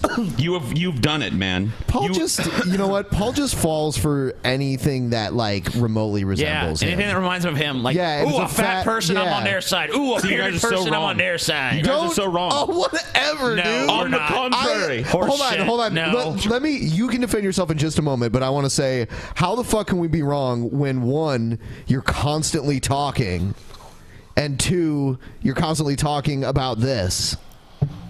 About what? About beards? About beards? About fat people? He's not fat. No. But he's got one of the things. On the contrary, Benjamin. Let me explain to you why I brought this up. Okay? I look at that beard and I go, Jesus Christ, I wish I had that beard. My beard is ratty and fucking puby and gross, and I wish I had that nice salt and pepper, and I wish it was that color. I was dogging on my beard by Where can we put this? By pimping up his beard. His beard is better than my beard in my eyes. You're insecure, Paul. I am. You're just insecure, dude. I am an insecure guy. You know, just because this guy is a scumfuck doesn't mean we can't admit that his beard is cool. That's a majestic fucking... That is a good beard. King Leonidas 300. This is Sparta fucking it is. beard. That's pretty much what the kind of beard he has. Yeah. I'll give it a small Trump round of applause. Yeah. Okay. Oh, you gotta do this. Like a fucking seal. No, that's not a Trump applause. Anyway. Wrong. For a long time when it comes to helping men get women. And the reason that I'm kind of down on self-improvement, I can't imagine he's actually it helped. implies that there is something Who wrong. knows? You need to self-improve. You need to improve because you're not good enough. There is something wrong, and It's you wrong. need to embark on Wrong. some kind of journey to improve yourself. Maybe you do. Self-improvement is superior horrible. position. The will towards improvement is the most wretched thing. But then man. when it comes down to it, self-improvement is really, you're still the same man. You are the same person. Okay. But when you So is he some kind of philosopher now? Is that what's going on? That's where the beard came from. Is this proof that an epic beard does not a philosopher make? Because Yes. I'm bored. Oh, I'm bored as well. Dude, I'm bored to death. The on beard this. only gets you so far, Roosh. Go back to saying we need to legalize rape. You were more interesting. self-improve, all you do is convert. I can go to someone more interesting if you'd like. Oh, you have someone more interesting? And time I don't know. this Actually, he's material. not. The damage done as a result of this year's presidential election will likely be with us long after President Trump leaves office. But that damage was made possible in the first place, in part, by the disenfranchisement of many American voters. Unappealing to look at. He's like if John Cena got like cancer, like terminal cancer, and grew a beard. The way he he does have a outlines Cena himself- brow, dude. The way he outlines himself so starkly with that background with the green screen shit just makes him all. It just highlights all of the things about him. Dude, he's a sickly, Gollum-like figure, dude. What's with the Nosferatu ear he's got going on? That curl at the top Those of the ear. dark circles under his eyes. His Here are gaunt 5 fucking alarming figure. things about voter suppression. Doesn't he just like some spindly, creepy crawly that you'd see it fucking walking around on your ceiling in a horror movie or something? This graphic, it's just like it's way too fucking blue. It hurts my fucking goddamn eyes. Number one, it's legal. The Republican Party has been supporting bills designed. Why does his numbering system look like one of those stupid fucking fortune-telling things you used to fold in grade school? Because that's basically what it is. That's his brain. That's Steve Shives' brain is one of those things like 3, 4, open it up. Do you like me? 3, 4. That's what his brain is doing with these news stories all the time. State legislatures Look, for it's Steve years. Shives, Voter privileged ID voter. laws, cutting back on the number of polling places, shortening or eliminating early voting, making it that's more bad. difficult for people to register to vote. Bad. In 2013, they received some help from the United States Supreme Court, which eliminated the pre-clearance requirement from the Voting Rights Act, a ruling which then enabled jurisdictions with established histories of racist voter discrimination to enact policies that never would have been allowed prior to that. Like Voter what? suppression is not only legal, Oh, it's okay. Republican Party policy. And there's no mystery as to why. Number 2, it benefits right-wing candidates. The Republican Party has known for some time now that it faces a fairly daunting. This just feels like I'm back in fucking Bush era. Yeah, I mean, I don't just watching. I mean, there's obviously look. There's definitely truth to this with some Republicans, like Jesse Helms, definitely engaged in stuff like this. I don't disagree with him, but I disagree with him being Steve Shives, and I disagree with anybody that goes to Steve Shives to hear the truth. Yeah, because you know, even a broken watch is right twice a fucking day, but he's still Steve Shives, so. I could hear this from Jon Stewart during. Look, this is fragile Steve. Paul, you shouldn't be too mean to Steve. He's a very fragile guy. He's very fragile. I'm sorry. He does look frail. Long-term demographic. He makes he streams from his laundry room. Man, look at this bitch boy beard that he keeps too. God, I know, dude. He's so fucking pathetic, man, dude. It looks almost like makeup. It looks like he had his wife painted on, or fucking like it's like George spray painted Michael on his face. Yeah, he's got like this bitch boy. Yeah, 80s. it looks like the shitty spray can tool on fucking MS Paint, dude. Well, I guess it would be nice. Oh, you ever had the toy with the like metal shavings that you could make? Yeah, that's what it looks like. It's one of those. Yeah, it looks like an Etch-a-Sketch beard. The party's most reliable voting bloc consists of older white voters. But as time goes on, the voting bloc controlled by those voters continues to shrink as a percentage of the electorate, while the portion of the electorate that consists of younger voters and people of color who tend to vote more for Democratic candidates continues to grow. One of the most effective electoral strategies of the Republican Party is to try and suppress voter turnout among young voters and people. Okay, if your demographics were shrinking, you guys would be doing the same thing. We know because we've seen time and time again that everything both these parties criticize each other for, they both turn around and do themselves the second it becomes necessary to do. You have to look. There's a reality here. At some point, one of these parties is going to fucking change. I mean, profoundly. It's obviously going to be the Republicans. Okay, hold on. Paul, what just happened, dude? I'm sorry, guys. I didn't mean to detract from what you were saying. Go ahead. I've been trying not to look at the screen because the blue hurts my eyes so bad, and I looked up and I saw that droopy fucking expression in that eye, and I was just like, oh. Yeah, I'm sorry. Go on, Scotty. You were saying. No, dude, that's fucking fine by me. This fucking guy, man. What is he? What are you, Steve? What happened to you, man? You used to be fun to watch. You used to have a good perspective on things, and then like you became this feminist gangling ghoul of a man with a bitch boy beard and a silly hat on. Yeah, and just a total false narrative and just you're becoming Mac and Me with a bitch beard. Like, remember the Mac and Me meme that they made? Yeah, dude. He looks like I actually found a tweet from him where someone was basically calling on him like, why he won't debate on SJW shit, and he's just like, look, I don't debate things that have already been decided. Whatever. That's the mentality of this guy. It's just like, oh, this is all decided. We're right. This is it. Just accept it. He would have never accepted that back in the day from a Christian person. Nope. I don't debate atheists because I've already decided that I don't debate on the truth. I don't debate on things that were decided 2,000 years ago when this book was written. Already decided. Decided. People of color. When voter turnout is high in elections, progressive candidates historically do fairly well. When voter turnout is low, conservative candidates benefit. Number 3, it's targeted at people of color. A moment ago, I said that the Republican Party is interested in discouraging young people and people of color from voting. It's really not, though. It's targeted towards people who vote Democrat, which some demographics reliably do. Like, if black people all of a sudden decided to turn around tomorrow and start voting Republican, you'd see them used by the Republicans to the exact opposite effect. I mean, even look at this picture he's using. There's a white dude in line. I mean, he's affected by this fucking shit.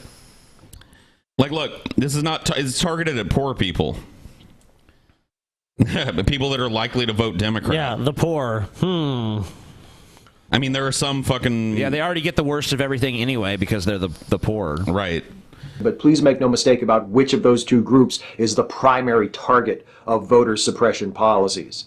the pre-clearance clause of the Voting Rights Act was designed to prevent racist voting laws from being enacted. Voter suppression laws like those requiring you still haven't given. Okay, here's about to give an example. people to show an ID before they can vote. Oh no! Come on, buddy. Really? Like, look, that's the dumbest thing. Look at him, dude. I know a lot of liberals are into this whole like the ID thing. Is I mean, like, why shouldn't you have to show an ID to vote? Look at this. Can I just do this real quick? Duck face.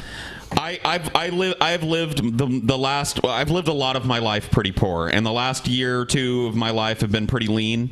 But let me get in my pocket here.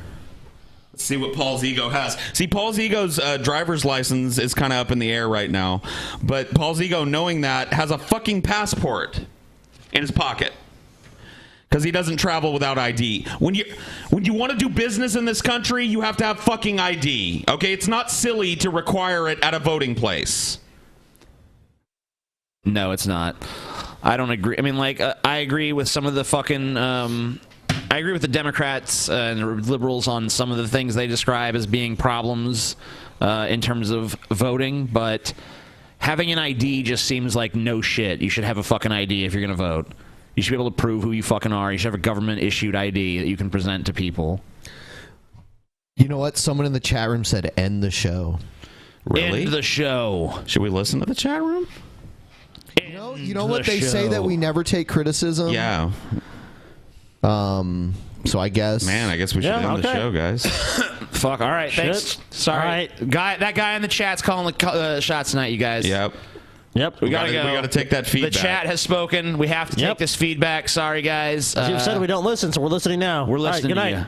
Good night. Give it a thumbs up. Peace.